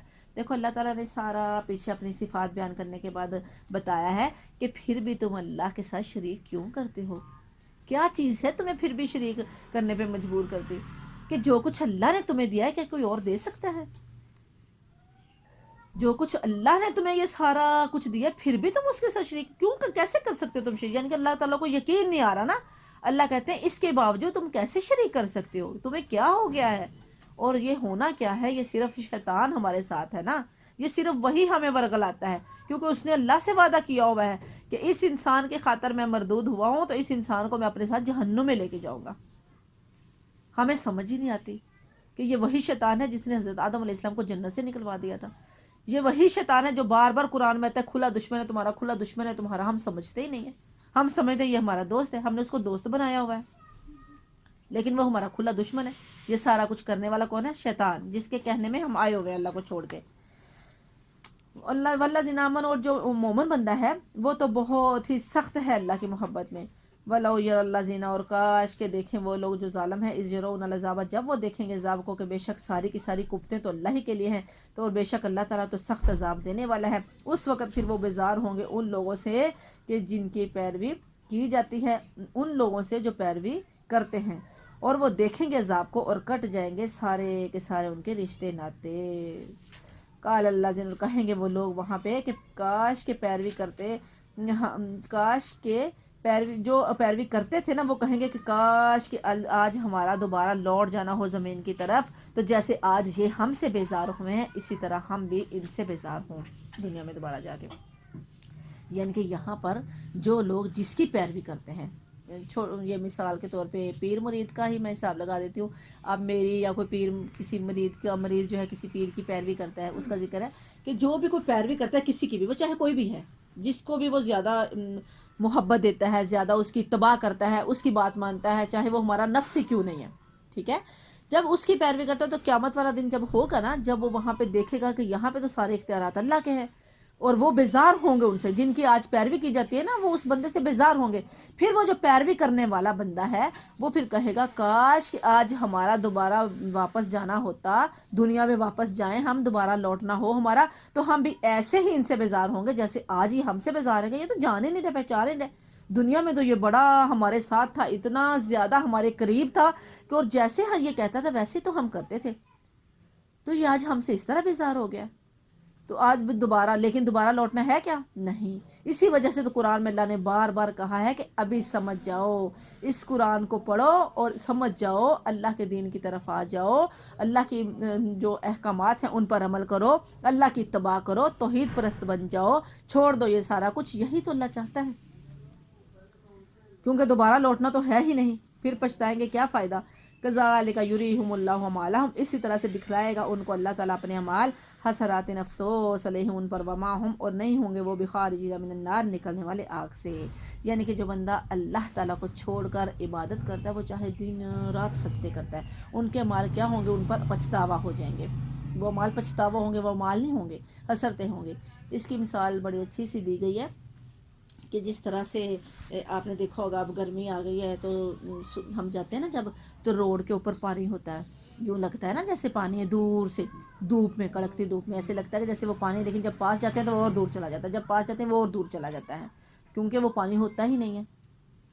تو اسی طرح سے ہی ان کے اعمال ہوں گے، وہ ان کے اعمال جو دنیا میں کیے ہوئے اعمال ہیں، اگر وہ صرف اللہ کے لیے نہیں کیے، اس میں توحید شامل نہیں ہے، تو وہ ان کے لیے پچھتاوا اور حسرتیں ہی ہوں گی، افسوس ہوگا ان کے لیے، اور وہ پھر آگ سے نہیں نکل سکیں گے۔ یا ایھا الناس کلوا مما فی الارض حلالا طیبا، یہ اے لوگوں کھاؤ تم اس چیز سے جو زمین میں حلال اور پاکیزہ ہے، ولا تتبعوا، نہ تم پیروی کرو شیطان کے قدموں کی، بے شک وہ تمہارا کھلا دشمن ہے، یہ جو میں نے ابھی بتایا، ٹھیک ہے نا، کہ یہ شیطان تمہارا کھلا دشمن ہے، اس کے پیچھے کبھی نہ لگو۔ سوائے اس کے نہیں وہ حکم دیتا ہے تم کو برائی کا اور بے حیائی کا، اور یہ کہ تم کہو اللہ پر جو نہیں تم جانتے، یعنی کہ یہ ساری چیزوں کا وہ حکم دیتا ہے۔ ایک تو یہ بات کہ جس چیز کا تمہیں پتہ ہی نہیں ہے، اور وہ کہے گا یہ اللہ کی طرف سے ہے، یہ وہ کہلواتا ہے، حالانکہ جانتا ہی نہیں۔ اور آج ایسے ہی ہے، بہت زیادہ ایسے لوگ ہیں جن کو قرآن کا دور دور تک نہیں پڑھا، انہوں نے پڑھا نہیں ہے، انہوں نے سمجھا نہیں ہے، ان کو پتہ نہیں ہے، لیکن کہہ دیتے ہیں قرآن میں ایسے اللہ نے کہا ہے، حالانکہ پتہ نہیں ہوتا۔ یہ اللہ پہ بہتان ہے، جس چیز کا علم ہی نہیں، پتہ ہی نہیں قرآن میں ایسا ہے یا نہیں ہے، تو یہ شیطان کے پیچھے لگ کے ایسا کہہ دینا کہ یہ اللہ کی طرف سے ہے، یہ اللہ نے کہا ہے، اور وہ برائی کا اور بے حیائی کا حکم دیتا ہے، مزین کر کے دکھاتا ہے نا، کہتا ہے یہ تو بڑا اچھا کام ہے، یہ تو بڑی خوبصورت بات ہے، یہ تو بڑا خوبصورت ہے، جو بھی برائی ہے نا اس کو وہ خوبصورت کر کے پیش کرتا ہے، بے حیائی کو وہ خوبصورت کر کے پیش کرتا ہے۔ وَإِذَا قِيلَ لَهُمْ، اور جب کہا جاتا ہے ان کے لیے تابع پیروی کرو تم جو دیا ہے اتارا ہے اللہ نے، تو وہ کہتے ہیں بلکہ ہم تو پیروی کریں گے جو جس پر پایا ہے ہم نے اپنے باپ دادا کو. اولو، کیا اگرچہ تھے ان کے باپ دادا نہیں عقل رکھتے کچھ بھی اور نہ ہی ہدایت پاتے. کہ باپ دادا کو آج ہم بھی ایسے کہتے ہیں، دیکھا ہم ایسے کہتے ہیں نا، جب کوئی بات ہوتی ہے کسی کہا جائے تو وہ کہتے ہیں کیا ہمارے باپ دادا پیچھے سے اب ہمارا خاندانی جو چلا آ رہا ہے ایک نظام، تو کیا وہ غلط ہو سکتا، اب کیا ہم وہ چھوڑ دیں. اکثریت ایسے کہتی ہے کہ ہمارے باپ دادا، ہمارے خاندان، ہمارے دادا پر دادا سے چلا آ رہا ہے جو کام، تو آج کیا ہم چھوڑ دیں. میری پیاری بہنوں یہ ذہن بالکل غلط ہے، ایسا ذہن نہیں رکھنا. یہ قرآن کے الفاظ ہیں، میں اپنے پاس سے نہیں کہہ رہی میری پیاری بہنوں. قرآن کیا کہتا ہے کہ جب قرآن سامنے آ گیا ہے، اللہ کی آیات سامنے آ گئی ہیں، جب کھول کھول کے ہمیں بیان ہو گیا ہے، جب کھول کھول کے ہم نے اس کو پڑھ لیا ہے، واضح آیات ہیں، واضح، کچھ اس کے اندر چھپا نہیں ہے، تو اس کے بعد کوئی ایسی گنجائش نہیں رہ جاتی. وہ صرف اور صرف اللہ اور اللہ کے رسول کی بات کو مانا ہے بس. پورا خاندان ناراض ہوتا ہے تو ہو جائے، ہر وہ کام کرنا ہے جس پر اللہ کے نبی کی مہر لگی ہے. ہر اپنی زندگی کا کام کرتے وقت اللہ اور اللہ کے نبی سے پوچھنا ہے. کیسے پوچھنا ہے؟ اللہ کے نبی کی سنت ہے ہمارے اندر. نبی صلی اللہ علیہ وسلم نے فرمایا کہ میں قرآن اور حدیث تمہارے اندر چھوڑ کر جا رہا ہوں، جو بھی انسان ان دو چیزوں کو مضبوطی سے پکڑے گا وہ کبھی گمراہ نہیں ہوگا. قرآن اور حدیث سے ہم نے دیکھنا ہے آیا کہ یہ کام اللہ کے نبی حضرت محمد صلی اللہ علیہ وسلم نے کیا ہے. اگر تو وہ کام حضرت محمد صلی اللہ علیہ وسلم نے کیا ہے تو آنکھیں بند کر کے کر لو. ساری دنیا ناراض ہوتی ہے تو ہو جاؤ. راضی کس کو رکھنا ہے؟ اللہ اور اللہ کے رسول کو. کیوں؟ جانا تو ہم نے اللہ کے پاس ہے نا. یہ تو ہم کسی کا وعدہ ہے نا کہ موت برحق ہے، اس پہ تو کسی کا کوئی اختلاف نہیں ہے. موت برحق ہے، یہ بھی ہے سب کو پتہ. یہ بھی ہمارا ایمان ہے کہ قیامت آئے گی، حساب کتاب ہوگا. تو وہ پھر حساب کتاب ہوگا تو کیا کریں گے ہم؟ یہ ہمارا ایمان ہونا چاہیے، ٹھیک ہے. اور انشاءاللہ اللہ تعالی ہمیں عمل کی توفیق دے. ہمارا یہی عمل ہونا چاہیے کہ جیسے جیسے ہم قرآن میں پڑھ رہے ہیں پھر ہم نے کسی کو نہیں دیکھنا. کوئی ناراض ہوتا ہے تو ہو جائے، ہم نے اللہ کو راضی رکھنا ہے. کیونکہ میری بہنوں دنیا کو اگر راضی رکھو گے بھی نا تو دنیا کبھی راضی نہیں ہوتی. اگر ایک اللہ کو راضی رکھ لو گے تو ایٹومیٹکلی چند دن کو ناراض ہوگا، کچھ دن کو پریشانی آئیں گی، مصیبتیں پریشانیاں تو آتی ہیں نا. ہمارے اللہ کے نبی حضرت محمد صلی اللہ علیہ وسلم پر کتنی مصیبتیں آئیں، کتنی پریشانیاں آئیں. ان سے بڑھ کر تو ہمارے میں نہیں ہے کچھ بھی. اور کیا اختلاف تھا؟ کچھ بھی اختلاف نہیں تھا، صرف یہی تھا ایک اللہ کو ماننا. اس کے علاوہ تو کوئی اختلاف نہیں تھا. اس کے علاوہ تو وہ مانتے تھے کہ آپ صادق اور امین ہیں، آپ امانت دار ہیں، ہر طرح کی آپ کی رسپیکٹ کرتے تھے، کوئی برائی نہیں آپ کے اندر. صرف ایک یہی بات تھی. اور کہا جا رہا ہے کہ حالانکہ نہ وہ عقل رکھتے تھے کچھ بھی اور نہ ہی وہ ہدایت پاتے تھے، پھر بھی ہم یہ کہتے ہیں کہ ہم نے تو وہی کرنا ہے جس پر ہم نے اپنے باپ دادا کو پایا ہے. یہ مشرکین مکہ ایسا کرتے تھے تو آج ہم نے دیکھنا ہے کہ ہم بھی ایسا کرتے ہیں. کیونکہ ہم نے ہر وہ کام نہیں کرنا جو انہوں نے کیا تھا، کہ جو ان کو سزا ملی تھی کہیں ہمیں نہ ملے. اللہ ان سے ناراض ہوا تھا، کہیں اللہ ہم سے ناراض نہ ہو جائے. مثل اللہ زینہ، اور مثال ان لوگوں کے جو کافر ہوئے، جیسے مثال اس شخص کی جو چلاتا ہے اس چیز کے کہ نہیں سنتے مگر بلانا اور پکارنا. بہرے ہیں، گونگے ہیں، اندھے ہیں، پس وہ نہیں عقل رکھتے. یعنی کہ جیسے ایک شخص، جیسے کہ کوئی جانور پیچھے سے چلائے تو جو صرف پکارنا اور چلانا ہی ہے، لیکن مطلب خاک نہیں سمجھتا، بس آواز اس کے کان میں جاتی ہے، ٹھیک ہے نا. تو ایسے ہی ہے. تو یہ کافر جو ہیں یہ بہرے گونگے اندھے ہیں، اس لیے تو کچھ بھی نہیں سمجھتے. تو سیم اس جانور کی طرح ہی ان لوگوں کے حالات ہیں کہ جیسے مرضی قرآن ان کے سامنے بیان ہو رہا ہے، حالانکہ وہ دیکھتے بھی ہیں، سنتے بھی ہیں، لیکن عقل کی، شعور کی نظر سے، حق کی نظر سے نہیں، اوپر سے ہی گزرتا جا رہا ہے. یا ایھا الذین آمنوا، اے لوگو جو ایمان لائے ہو، کھاؤ من طیبات پاکیزہ سے جو رزق دیا ہم نے تم کو. وشکرو، اور شکر کرو تم، للہ اللہ کے لیے، ان کنتم ایاہ تعبدون، کہ خاص تم اسی کی عبادت کرتے ہو. اگر تم اسی کی عبادت کرتے ہو تو پھر کھاؤ پیو پاکیزہ چیزوں سے، اور جو ہم نے رزق دیا تم کو شکر کرو اللہ کے لیے. یعنی کہ جتنا بھی اللہ نے رزق دیا ہے الحمدللہ پڑھ کر اس کو کھاؤ، اور شکر کس کا ادا کرو؟ اللہ کا. اور ہر حال میں الحمدللہ الحمدللہ پڑھتے جاؤ، اور صرف اسی کی عبادت کرو، اس کے علاوہ کسی اور کی عبادت نہ کرو.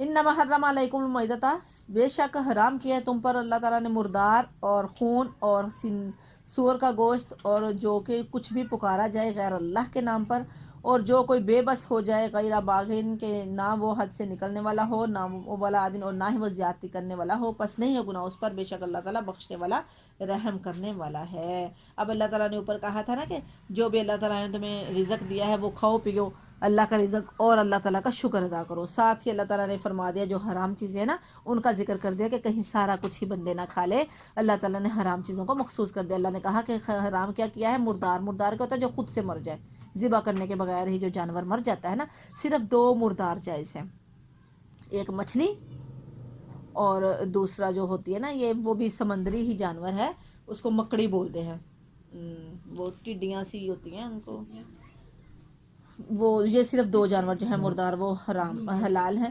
اس کے علاوہ جو ہے یہ سارا مردار جتنے بھی ہیں جو مر جاتا ہے ذبح کرنے کے بغیر ہی جانور، وہ مردار ہے، وہ حرام ہے، وہ کھانا جائز نہیں ہے۔ اور خون، یہ خون کون؟ بہتا ہوا خون، خون بھی جو تلی اور کلیجی ہے وہ حلال ہے، اس کے اندر خون ہوتا ہے وہ حلال ہے۔ اس کے علاوہ جو جانور کا بہتا ہوا خون ہے وہ حرام ہے، وہ کھانا جائز نہیں ہے۔ ولحم الخنزیر، اور سور کا گوشت، اس سور کا گوشت بھی حرام ہے، حلال نہیں ہے۔ اور جو کچھ غیر اللہ کے لیے، اب یہ سارا کچھ آ گیا، یہی جو حلال چیزیں ہمارے لیے حلال ہے، جب ہم اس کو غیر اللہ کے نام پر تقسیم کریں گے تو وہ حرام ہو جائیں گے۔ یہ میں نہیں کہہ رہی، قرآن کہہ رہا ہے۔ اللہ کے نام کی چیز حلال ہے، جو غیر اللہ کے نام کی چیز ہے وہ حرام ہو جاتی ہے میری پیاری بہنوں، چاہے وہ حلال ہے۔ اب ایک گوشت ہے، چاول ہے، بریانی ہے، کچھ بھی ہے، اگر ہم وہ حسن حسین کے نام کی دے رہے ہیں یا ہم کوئی اپنے باپ دادا کے نام کی دے رہے ہیں، کسی کے بھی غیر اللہ کے نام، اللہ کے علاوہ، چاہے وہ حضرت محمد صلی اللہ علیہ وسلم کے نام کی ہے، کیونکہ وہ اللہ، حضرت محمد صلی اللہ علیہ وسلم میری پیاری بہنوں سارے انبیاء کے سردار ہیں، اور ہمارے وہ بہت بڑے ہی امام الاعظم ہیں، ٹھیک ہے نا، امام الانبیاء ہیں، لیکن ہمارا ان سے محبت اور پیار، اس کے بغیر ایمان مکمل نہیں ہے۔ محبت پیار ہمارا کیسا ہونا چاہیے؟ اپنی اولاد سے بھی بڑھ کر، اپنے والدین سے بھی بڑھ کر، اپنی جان سے بھی بڑھ کر۔ اگر ہم اللہ کے نبی حضرت محمد صلی اللہ علیہ وسلم کے ساتھ پیار کریں گے تو ہم مسلمان ہو سکتے، اگر ہمارا پیار، ہماری محبت اولاد کے ساتھ زیادہ ہے تو ہم مسلمان نہیں ہو سکتے، ٹھیک ہے، لیکن اللہ کے برابر نہیں ہے۔ اللہ کی ذات سب سے اونچی ہے، عبادت ان کی نہیں کرنی، عبادت صرف کس کی کرنی ہے؟ اللہ تعالیٰ کی، ان کی ہم نے اطاعت کرنی ہے، ان کی ہم نے اتباع کرنی ہے، یہی ہماری محبت ہے۔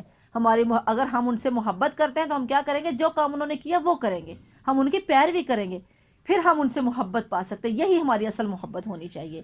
صرف منہ سے محبت محب اللہ نہیں کہنے سے محبت والا بندہ نہیں بن جاتا، محب اللہ اور محب رسول نہیں بن سکتا، کہ منہ سے تو بندہ کہہ رہا ہے کہ میں بڑی محبت کرتا ہوں، لیکن نماز بندہ قریب بھی نہیں جاتا، نماز نہیں پڑھتا، ہر کام بندہ وہ کرتا ہے جس سے اللہ کے نبی نے منع کیا، لیکن ویسے کہتا ہے کہ میری بڑی محبت ہے اللہ کے نبی سے۔ تو یہ کیسی محبت ہے میری پیاری بہنوں؟ ہم اپنے آپ کو دیکھیں، ہم جس سے محبت کرتے ہیں تو ہر وقت اس کو خوش کرنے میں لگے رہتے ہیں، ایسے ہی ہے نا، ہم ہر اس چیز کا خیال رکھتے ہیں کہ جو ان کو پسند ہے، کیونکہ میں ان سے محبت کرتی ہوں، جو ان کو پسند ہے تو وہی میں نے کرنا ہے۔ ماں باپ کو دیکھ لیں، خاوند کو دیکھ لیں، جو چیزیں ان کو پسند ہوتی ہے وہی ہم کرتے ہیں، ان سے پوچھ کے کیا بنائیں کیا پکائیں، ہم اپنا پہننا اوڑھنا بھی ہمارا اپنے خاوند کے لیے ہوتا ہے، کیونکہ ہم ان سے محبت کرتے ہیں۔ تو جب بندہ اللہ کے نبی سے محبت کرتا ہے تو اصل چیز تو یہ ہے کہ ہم ان کی اتباع کریں گے، ان کی پیروی کریں گے، ان کی سیرت کو پڑھیں گے کہ انہوں نے زندگی کیسے گزاری، اس طرح سے ہم اپنی زندگیوں کو بنائیں گے، یہی ہے ہماری محبت صحیح۔ فمن استر، پس جو کوئی بے بس ہو جائے، لاچار ہو جائے، یعنی کہ وہ مر رہا ہے، بے بس ہے بالکل، تو غیر باغن، لیکن اس کی نیت یہ ہونی چاہیے کہ وہ حد سے نکلنے والا نہیں ہے، زیادتی کرنے والا نہیں ہے، پھر وہ اتنا سا کھا سکتا ہے ان ساری حرام چیزوں میں سے کہ وہ زندہ رہ سکے۔ جیسے کہ کوئی مجاہد ہے، کوئی اور ایسا بندہ ہے بیچارہ بھٹک گیا ہے، جنگلوں میں چلا گیا ہے، اب وہ مر رہا ہے بھوک کے مارے، وہاں پہ کوئی ایسی چیز نہیں ہے حلال کہ وہ کھا سکے، تو اس کو اتنا حرام کھانا کہ جتنا سا وہ اپنا زندہ رہنے کے لیے، کہ ذرا سا پیٹ بھر جائے کہ وہ زندہ رہ سکے، تو پھر یہ ساری حرام چیزوں میں سے وہ کچھ کھا سکتا ہے، لیکن اس میں زیادتی کرنے والا نہیں ہوگا کہ شوق سے فٹافٹ کھانا کہ یہ تو بڑا اچھا ہے، بڑا مزے کا، اس طرح سے نہیں، اس کے دل میں یہ احساس ہوگا کہ یہ ہے تو حرام لیکن میں مر رہا ہوں، اس لیے اللہ تعالیٰ نے جو ہے یہ کہا ہے کہ کہیں بھوک کی وجہ سے یہ مر نہ جائے۔ بس نہیں ہے گناہ اس پر، بے شک اللہ تعالیٰ بخشنے والا رحم کرنے والا ہے۔ ان الذین یکتمون، بے شک وہ لوگ جو چھپاتے ہیں جو اتارا اللہ نے کتاب سے، اور وہ پھر خریدتے ہیں اس کے بدلے تھوڑی قیمت، یہی وہ لوگ ہیں جو کھاتے ہیں فی بطونہم، اپنے پیٹوں میں آگ، اور نہیں کلام کرے گا ان سے اللہ قیامت کے دن، اور نہیں پاک کرے گا ان کو، اور ان کے لیے دردناک عذاب ہے۔ استغفر اللہ۔ میری پیاری بہنوں، سوچنے کی بات ہے، یہ سوچنے کی بات ہے کہ دیکھو جو بندہ، اب یہ واضح واضح الفاظ ہیں کہ جو یہ اللہ کی آیات ہے نا، یہ ساری اللہ کی آیتیں ہیں نا، اگر کوئی ساتھ ہی آگے یہ آیت آ گئی کہ لوگ اپنے مفاد کی خاطر، اپنی خوشی کی خاطر کہیں ان آیتوں کو چھپا نہ لیں، کہیں ان آیتوں کا غلط ترجمہ نہ کر لیں، تو ساتھ ہی اگلی آیت میں اللہ نے فرما دیا کہ جو کوئی چھپائے گا، جو قرآن میں اللہ کی کتاب میں آ گیا، تو وہ تھوڑی قیمت کو خریدتا ہے۔ تھوڑی قیمت کس کو کہا گیا ہے؟ دنیا کو، صرف دنیا کی خاطر وہ یہ سارا کچھ کرتا ہے، تو سمجھو وہ اپنے پیٹوں میں آگ بھر رہا ہے۔ اولئک ما یاکلون فی بطونہم، کہ وہ اپنے پیٹوں میں آگ بھر رہے ہیں، اور نہیں کلام کرے گا اللہ ان سے قیامت کے دن۔ اللہ، میری پیاری بہنوں، استغفر اللہ، نعوذ باللہ من ذالک، یہ کتنی بڑی بات ہے۔ یہ ہمارے پاس کیا بچے گا اگر اللہ ہی ہم سے بات نہیں کرے گا؟ تو یہ بہت بڑی بات ہے ایک مسلمان کے لیے، جو اللہ سے محبت کرنے والا ہے، اس کے لیے یہ بہت ہی سخت الفاظ ہیں کہ اللہ ہی بات نہیں کرے گا۔ جب اللہ بات نہیں کرے گا تو ہم کس کام کے ہیں؟ جس سے اللہ بات نہ کرے، اس کو دنیا میں اور کچھ چاہیے اس کو دنیا میں؟ اور یہ اللہ تعالیٰ کی اتنی ناراضگی ہے، اتنی بڑی اللہ کی ناراضگی ہے کہ اللہ تعالیٰ ان سے کلام ہی نہیں کرے گا، اور نہ ہی اللہ ان کو گناہوں سے پاک کرے گا، اور ان کے لیے درد دینے والا عذاب ہے۔ یہی وہ لوگ ہیں کہ جنہوں نے خریدی گمراہی بدلے ہدایت کے، اور عذاب خریدا بدلے مغفرت کے، پس کیا وہ صبر کر سکیں گے آگ پہ؟ اللہ تعالیٰ کہہ رہے ہیں یہی تو وہ لوگ ہیں کہ جنہوں نے گمراہی کو خرید لیا ہدایت چھوڑ کر۔ اللہ تعالیٰ نے تو ہدایت دی تھی، سیدھے راستے پہ لگایا تھا، لیکن انہوں نے ہدایت چھوڑ کر گمراہی کو خرید لیا، اور انہوں نے بخشش کو چھوڑ کر عذاب خرید لیا۔ اگر اللہ تعالیٰ کے احکامات پر عمل کرتا، ہدایت پہ آتا، تو اللہ بخش دیتے، لیکن انہوں نے بخشش کو چھوڑ کر عذاب کو خرید لیا۔ تو کیا اللہ تعالیٰ کہتے ہیں کیا یہ عذاب پر، آگ پر صبر کر سکیں گے؟ کوئی بھی انسان آگ پہ صبر کر سکتا ہے؟ میری پیاری بہنوں، اب دیکھو ہم ذرا سا کچھ کر رہے ہوتے ہیں چولہے پہ، ذرا سا یہ روٹی بناتے ہوئے روٹی کی بھاپ ہی پڑ جائے تو ہم سے وہ برداشت نہیں ہوتی۔ جہنم کی آگ کون برداشت کر سکتا ہے؟ نعوذ باللہ من ذالک، اللہم اجرنا من النار، اللہم اجرنا من النار۔ اللہ تعالیٰ ہمیں آگ کے عذاب سے محفوظ فرمائے۔ ذالک بان اللہ نزل الکتاب بالحق، یہ باس اس کے کہ بے شک اللہ تعالیٰ نے اتاری کتاب حق کے ساتھ، اور بے شک جنہوں نے اختلاف کیا کتاب میں، البتہ وہ دور کی مخالفت میں ہیں۔ نہیں ہے نیکی یہ کہ تم پھیرو اپنے چہروں کو مشرق اور مغرب کی طرف، لیکن نیکی تو یہ ہے کہ جو کوئی مان لائے اللہ کے ساتھ، اور آخرت کے دن کے ساتھ، اور فرشتوں کے ساتھ،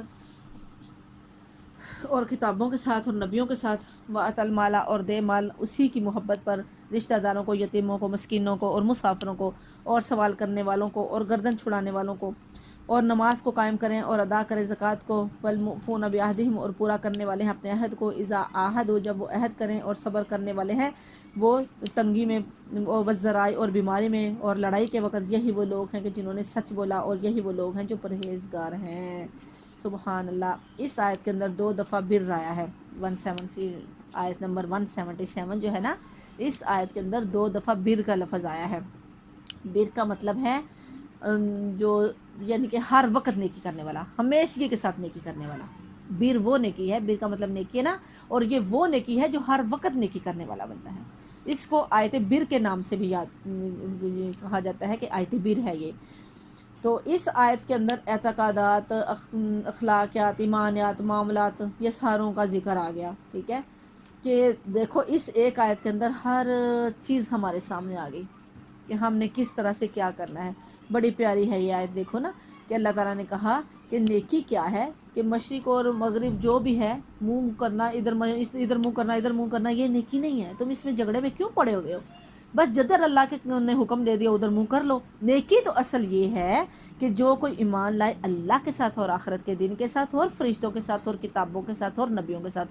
ایمان لانا کیا ہوتا ہے؟ یقین رکھنا کہ واقعہ ہی یہ سارا کچھ ہے، اور پھر اپنے مالوں کو اللہ تعالیٰ کی محبت پر خرچ کرے۔ کس پر خرچ کرے؟ سب سے پہلے رشتہ داروں میں دیکھے کہ رشتہ داروں میں کوئی ضرورت مند ہے تو ان کو دے، یتیموں کو دے، مسکینوں کو دے، مسافروں کو دے، سوال کرنے والوں کو دے۔ لیکن آج کا یہ جو پیشہ ورانہ ہے نا، سوال کرنے والوں کو دیکھ کر دینا چاہیے۔ اللہ کے نام پہ جو مانگ رہا ہے دے دے بندہ، تھوڑا بہت دے دے، لیکن آج کل پیشہ واریت زیادہ ہے تو پھر ان کو اور زیادہ حوصلہ ملتا ہے۔ کہ ان کو اگر دے دیا جائے تو وہ بالکل بھی نہیں کوشش کرتے کمانے کی، بس ٹھیک ہے ایسے مل رہا ہے مانگ لیا اور کھا لیا، اور اچھے خاصے ٹھیک ٹھاک کٹے کٹے ہوتے ہیں۔ تو ہمیشہ یہ دیکھا کرو کہ جو ضرورت مند ہے، لیکن جو معذور ہے ان کو ضرور دیا کرو۔ جو سوال کرنے والا معذور ہے نا، اس کو کبھی بھی نہ لوٹاؤ، کہ جس کا ہاتھ پاؤں کٹا ہوا ہے، کسی طرح کا بھی بیچارے کو عذر ہے، تو اس کو ضرور دینا چاہیے۔ ویسے بھی جو اللہ کے نام پہ سوال کرتا ہے اس کو دو۔ وفر رقاب، اور گردن چھڑانے والا یہ ہے کہ غلام آزاد کرنا۔ یہ پہلے تو بہت زیادہ ہوتے تھے غلام، اب تو جہاد ہی ختم ہو گیا تو غلام کہاں سے آنے ہیں۔ غلام اس کا کہا جاتا تھا، غلام کا مطلب یہ نہیں تھا کہ جو آج کل ہمارے گھروں میں کام کرنے والے ہیں۔ غلام وہ ہوتا تھا جب جہاد میں جو کافروں کے جب فتح ہو جاتی تھی مسلمانوں کو، تو جو پھر کافروں کے لوگ پکڑ لیتے تھے، آ جاتے تھے، وہ ہمارے غلام بن جاتے تھے، وہ غلام ہوتے تھے، ٹھیک ہے۔ یا قیدی کو آزاد کرنا، قید میں سے کسی کو چھڑا دینا، کہ جو ناحق بیچارہ قید میں پڑا ہوا ہے اس کو چھڑانا، یہ بھی اللہ کے راستے میں دینا ہے۔ اور نماز قائم کرو، زکوٰۃ ادا کرو۔ اب بندے جو ہیں، یہ نبی صلی اللہ علیہ وآلہ وسلم کی حدیث ہے، آپ نے فرمایا کہ جو کوئی فقیر ہے نا اور وہ غنی ہونا چاہتا ہے تو وہ اللہ کے راستے میں خرچ کرنا شروع کر دے۔ ہمارے آج کیا سوچ ہوتی ہے کہ اتنا ہے ہی نہیں، اللہ کے راستے میں کیسے دیں، ایسی سوچ ہے نا ہماری۔ جس کسی کو بھی کہو نا کہ ضرورت ہے، تو جیسے اب کرونا وائرس کی وجہ سے ہی کس قدر حالات خراب ہو گئے ان بیچاروں کے، کہ لاک ڈاؤن کی وجہ سے ایسے ایسے لوگ ہیں بیچارے کہ جو ڈیلی کا کماتے تھے اور کھاتے تھے، تو وہ بیچارے گھروں میں بیٹھے ہوئے ہیں، بھوک کی وجہ سے بہت پریشان ہیں۔ تو ہمیں ایسے لوگوں کا خیال رکھنا چاہیے، بے شک ہمارے پاس ہے یا نہیں ہے، یہ سوچ لینا چاہیے کہ ہم ایک وقت کی کھا لیں گے، چلو کوئی بات نہیں، آدھے وقت کی کھا لیں گے، اپنے ساتھ ان کو بھی شامل کر لیتے ہیں۔ جہاں ہم نے اچھا کھانا ہے تھوڑا سا ہلکا کھا لیں گے، لیکن وہ بھوکے نہ رہ جائیں، ان کی بھی بھوک مٹ جائے اور ہم بھی بھوکے نہیں رہیں گے، ہمارا بھی پیٹ بھر جائے گا، ایسی سوچ ہونی چاہیے۔ اور جو بندہ اپنی فقیری کی حالت میں غنی ہونے کے لیے اللہ کے راستے میں خرچ کرتا ہے، اللہ اس کو غنی کر دیتا ہے۔ کہ تھوڑے میں سے تھوڑا، ضروری نہیں کہ جتنا آپ کے پاس ہے وہ سارا خرچ کر دو، اپنے اہل و عیال پہ خرچ کرو، لیکن تھوڑے میں سے تھوڑا دو۔ بے شک اپنے گھروں میں ایک باکس بناؤ، پہلے دن جیسے میں نے آپ لوگوں کو بتایا تھا کہ گھروں میں ایک باکس بناؤ، باکس رکھو، روز کے ڈیلی کے بچے بھی تو ہمارے کتنے کتنے کھا جاتے ہیں نا، ڈیلی کے پیسے اس کے اندر ڈالتے جاؤ ڈالتے جاؤ، جب آپ کو کوئی ایسا ضرورت مند نظر آئے وہی پیسے نکال کے، کہ ایک وقت بندے کے پاس اتنے نہیں بھی ہوتے، وہی پیسے نکال کے اس کو دے دو، اس کی بھی ضرورت پوری ہو جائے اور اللہ بھی آپ سے خوش ہو جائے۔ اللہ تعالیٰ کے راستے میں مال ضرور دینا چاہیے، کیونکہ یہ ہمارا اپنا دیا ہوا نہیں ہے، یہ اللہ کا دیا ہوا مال ہے، اس پہ ہمارا اپنا کوئی نہیں ہے۔ دیکھیں نا، جب اللہ تعالیٰ دیتا ہے اس وقت ہماری کیفیت کیسی ہوتی ہے، اور جب اللہ ہم سے لیتا ہے اس وقت ہماری کیفیت کیسی ہوتی ہے۔ دیا تو اللہ کا ہی ہوا ہے نا مال، تو اللہ تعالیٰ کے راستے میں جب بندہ دیتا ہے تو وہ مال میں اضافہ ہوتا ہے، وہ بڑھتا ہے، وہ مال گھٹتا نہیں ہے، کئی گنا بڑھتا ہے، بندے کی سوچ سے زیادہ بڑھتا ہے۔ جب بندہ اللہ کی رضا کی خاطر اللہ کے راستے میں خرچ کرتا ہے تو اللہ تعالیٰ اس کو غنی کر دیتا ہے، اللہ بہت دیتا ہے، اللہ خوش بھی ہوتا ہے۔ آخرت میں تو انشاءاللہ اس کا اجر ملنا ہی ملنا ہے، دنیا میں بھی اللہ بہت دیتا ہے۔ وَأَقَامَ الصَّلَاةَ، اور نماز کو قائم کرو، وَآتَا الزَّکَاةَ، اور ادا کرو زکوٰۃ کو۔ زکوٰۃ ادا کرنا اور نماز قائم کرنا، بالموفون، اور پورا کرو تم اپنے عہد کو، اذا عہد، جب بھی عہد کرو، بس صابرین، یعنی کہ کبھی بھی وعدہ خلافی نہ کرو، جب وعدہ کرو تو اس وعدے کو پورا ضرور کرو، جس طرح سے بھی آپ سے پورا کیا جائے۔ یہ ہمارے اندر آج کل بہت ہی عام بات ہو چکی ہے کہ وعدے کو کچھ سمجھا ہی نہیں جاتا، وعدے کو مذاق سمجھتے ہیں۔ فٹافٹ اگر کسی سے کوئی چیز لینی ہے نا تو فٹافٹ وعدہ کر لیتے ہیں، سوچتے نہیں ہیں، پتہ ہے کہ دیکھی جائے گی، وعدہ کر لیتے ہیں فلاں ٹائم یہ چیز واپس لوٹا دیں گے، لیکن پھر یاد ہی نہیں ہوتا، یہ وعدہ خلافی میں آ جاتا ہے۔ وعدہ ہی وہ کرو جس پہ انشاءاللہ پورا اترنا ہے، اور پھر ہر حال میں پورا اترو، بعد میں بے شک دوبارہ لے لینا، لیکن اس وقت وعدہ خلافی نہ کرو۔ والصابرین، اور صبر کرنے والے، فی البأساء، تنگی میں اور بیماری میں، تنگ دستی میں صبر کرنا بہت مشکل ہے، اللہ معاف فرمائے، اللہ تعالیٰ ہمیشہ، یہ بہت بڑی اللہ تعالیٰ کی آزمائش ہے فقیری، اللہ تعالیٰ ان آزمائشوں سے بچائے۔ تنگ دستی میں صبر کرنا بڑا مشکل مرحلہ ہے، لیکن اس وقت صبر کرنا اس بندے کے لیے مشکل نہیں ہے جس کے دل کے اندر اللہ کا خوف بیٹھ چکا ہے، جو متقی بن گیا ہے، جس کے دل کے، جس نے یہ ٹھان لیا ہے کہ بس میں نے صبر ہی کرنا ہے اللہ کی رضا کی خاطر، انشاءاللہ اللہ تعالیٰ مجھے آخرت میں جزا دیں گے، وہ پھر چاہے بیماری ہے چاہے تنگ دستی، ہر حال میں صبر ہی کرے گا۔ تو وہ بیماری میں بھی صبر کرنا بڑا مشکل ہے، جب بندہ بیمار ہوتا ہے نا، تنگ پڑ جاتا ہے، کہ اس وقت بندے کو یہ ہوتا ہے کہ میں عبادت کروں، اچھے سے اللہ کے قریب ہوں، میں یہ بھی کروں، میں وہ بھی کروں، اس وقت صبر کرنا، ہر حال میں الحمدللہ کہنا، منہ سے کوئی ایسے الفاظ نہ نکالنا جس سے اللہ ناراض ہو جائے۔ یہ اللہ کی آزمائشیں ہوتی ہیں میری بہنوں، اور یہ آزمائش کا کیسے پتہ چلتا ہے کہ آزمائش ہے یا بیماری ہے، کہ جیسے کہ جو بندہ بیماری کی حالت میں اللہ کے زیادہ قریب ہو جاتا ہے تو سمجھو اس کے لیے آزمائش ہے. اور جو بندہ مصیبت کے وقت، کوئی بھی مصیبت ہے، بیماری ہے یا کوئی بھی ان میں سے مصیبت ہے، اگر ان مصیبتوں کے وقت میں وہ اللہ کے زیادہ قریب ہوتا ہے تو سمجھو یہ اس پر آزمائش ہے. اور اگر وہ اللہ سے بالکل دور ہو جاتا ہے کہ پہلے وہ نمازیں پڑھتا تھا، روزے رکھتا تھا، سارا کچھ کرتا تھا، اللہ کے قریب تھا، لیکن جب وہ ایسی مصیبتوں میں پڑا تو وہ اللہ سے دور ہو گیا تو سمجھو یہ اس پر سزا ہے. وحین الباسی، اور لڑائی کے وقت صبر کرنا بھی بڑا مشکل ہے، بہت مشکل ہے لڑائی کے وقت صبر کرنا. اس وجہ سے ہی اللہ تعالیٰ نے اتنا بڑا اجر دیا ہے ان کو کہ یہی وہ لوگ ہیں جنہوں نے سچ بولا، اور یہی وہ لوگ ہیں جو متقی ہیں. جن کے اندر یہ چیزیں ہیں سمجھو وہی متقی ہے. انشاءاللہ ہم نے یہ تہیا کرنا ہے، کوشش کرنی ہے تو بڑا مشکل کام، لیکن جب اس مشکل کام میں اللہ کی رضا ہوگی ہمارے دلوں کے اندر تو کوئی مشکل نہیں ہے.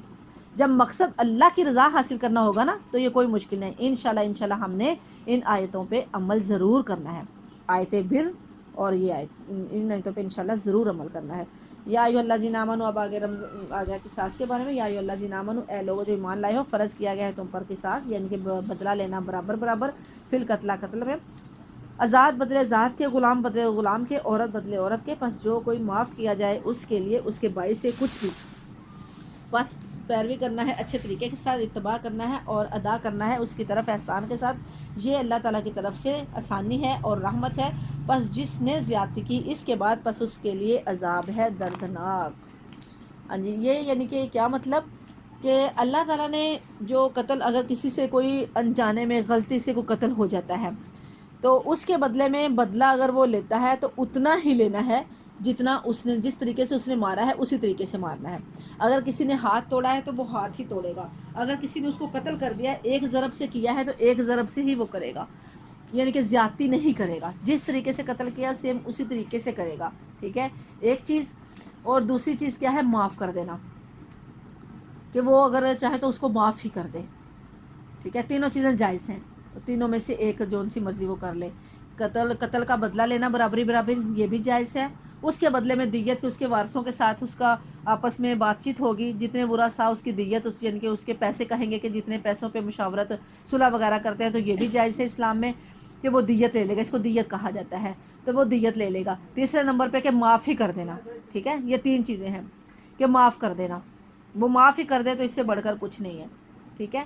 اور یہ جو دیت ہے ساتھ ہی یہ کہا گیا ہے کہ اگر وہ اس کو معاف کر دیتا ہے یا دیت لے لیتا ہے پھر اس کے بعد وہ دوبارہ بدلہ بھی لے لیتا ہے تو یہ ظلم ہے، زیادتی نہیں کرنی. پھر یہ اللہ تعالیٰ کی طرف سے آسانی ہے کہ تمہیں دیت پر ہے کہ تم قتل نہیں کیے جاؤ گے، دیت دے دو. یہ اللہ کی آسانی ہے نا کہ پیسہ دے کر، پیسوں سے تو انسان نہیں ملتے، تو یہ اللہ تعالیٰ کی رحمت اور آسانی ہے کہ دیت دے کر. لیکن یہ اس کے اندر یہ نہ ہو کہ تم ظلم پھر نہیں کرنا. جب یہ جو فیصلہ ہو جائے بس اس پہ کاربند رہنا ہے. یہ نہیں کہ دیت بھی لے لی اور دل کے اندر بغض رکھا، کوئی موقع پا کر اس کو قتل بھی کر دیا. یہ زیادتی ہے. اور تمہارے لیے قصاص میں زندگی ہے، یا اولی الباب، اے عقل والو، تاکہ تم پرہیزگار بنو، بچو. فرض کیا گیا تم پر جب آئے تم میں سے کسی ایک کو موت، اگر چھوڑ جائے وہ مال تو وصیت کر جائے والدین کے لیے اور رشتہ داروں کے لیے اور اچھے طریقے کے ساتھ. حقاً، یہ حق ہے علی المتقین، پرہیزگاروں پر. پس جو کوئی بدل ڈالے گا اس وصیت کو بعد اس کے کہ جب اس نے سن لیا، پس بے شک اس کا گناہ ان لوگوں پر ہوگا جو اس کو بدلتے ہیں، کرنے والے پر نہیں ہوگا. اور بے شک اللہ تعالیٰ تو سننے والا، جاننے والا ہے، اللہ کو سارا پتہ ہے. تو جو وصیت کر گیا، جو مر گیا، تو وہ پہلے ایسا یہ تھا. اب یہ آیت جو ہے وہ ہے تو صحیح آیت، لیکن عمل کے اعتبار سے یہ منسوخ ہو گئی ہے. اس کے بعد سورہ نساء کی آیات آ گئی ہیں وراثت کے بارے میں، آگے انشاءاللہ ہم پڑھیں گے. پہلے ایسے تھا. فمن خافا، پس جو کوئی ڈرے گا، من موصٍ، وصیت کرنے سے، جان بوجھ کر یا غلطی سے یا گناہ سے، پس وہ اصلاح کرے گا ان کے درمیان، یعنی کہ صلح کروا دے گا، پس نہیں گناہ اس پر. بے شک اللہ تعالیٰ بخشنے والا، رحم کرنے والے ہیں. اے لوگوں جو ایمان لائے ہو، فرض کیے گئے ہیں تم پر روزے. اب مومنین کے روزے آ گئے. تو روزے کے جو احکامات ہیں یہ سب سے پہلے نبی صلی اللہ علیہ وسلم نے نا مہینے میں 3 روزے رکھنے کا حکم دیا تھا، جو نفلی تھے، فرض نہیں تھے، ویسے ہی شوق سے 3 روزے رکھنے کا حکم دیا گیا تھا. پھر 6 ہجری میں رمضان کے روزے فرض ہوئے تھے. 6 ہجری میں پھر رمضان کے روزے فرض ہوئے. یہاں پہ اس میں بھی کافی تخفیف ہے، پھر آگے جا کے جو ہے وہ تھوڑی سی اس کے اندر چینجنگ ہے. یا ایھا الذین آمنوا، اے لوگوں جو ایمان لائے ہو، فرض کیے گئے ہیں تم پر روزے جیسا کہ فرض کیے گئے تھے ان لوگوں پر جو تم سے پہلے تھے، تاکہ تم پرہیزگار بنو. یہ روزے ہیں گنتی کے دن چند گنے ہوئے دن ہیں، بس جو کوئی تم میں سے مریض ہوگا یا سفر پر ہوگا بس وہ گنتی پوری کر لے دوسرے دنوں میں، اور وہ لوگ جو طاقت رکھتے ہیں فدیہ دینے کی ایک مسکین کو کھانا کھلانا، پس جو کوئی خوشی سے کرے گا نیکی پس وہ بہتر ہے اس کے لیے، وان تصوموا اور یہ کہ تم روزے رکھو بہتر ہے تمہارے لیے اگر ہو تم جانتے، یعنی کہ اللہ تعالیٰ نے تخفیف تو رکھی ہے، اللہ تعالیٰ نے یہ کہا تو ہے کہ جو بیمار ہے وہ روزے نہ رکھے اور بعد میں پورے کر لے، جتنے بھی روزے ہیں نا 30 دن پورے کرنے ہیں، ایک سال کے اندر 30 روزے ہیں، تو یہ تم بعد میں رکھ لینا اگر بیمار ہو یا سفر پر ہو، آسانی دی ہے، لیکن ساتھ اللہ نے یہ بھی کہا ہے کہ اگر تم یہ جان لو نا کہ رمضان میں روزے رکھنے کی فضیلت کتنی ہے تو تم کبھی روزہ نہ چھوڑو، یعنی کہ بہت ہی زیادہ لاچار ہو، آسانی اللہ نے رکھی ہے کہ بہت بیمار ہے بندہ تو اس پر اللہ نے سختی نہیں کی کہ ضرور ابھی روزے رکھے، وہ یہ ہے کہ نہیں رکھ سکتا تو بعد میں رکھ لے کہ بیماری کے دنوں میں، اور پھر ایک مسکین کو کھانا کھلائے، وہ ایک کو کھلاتا وہ جتنی بھی نیکی کرے گا زیادہ، یعنی کہ جتنوں کو بھی وہ کھلا سکتا ہے، افطاری کرانا روزہ رکھانا بہت ہی زیادہ اجر ہے اس کا، تو وہ ان کو رکھوا دے۔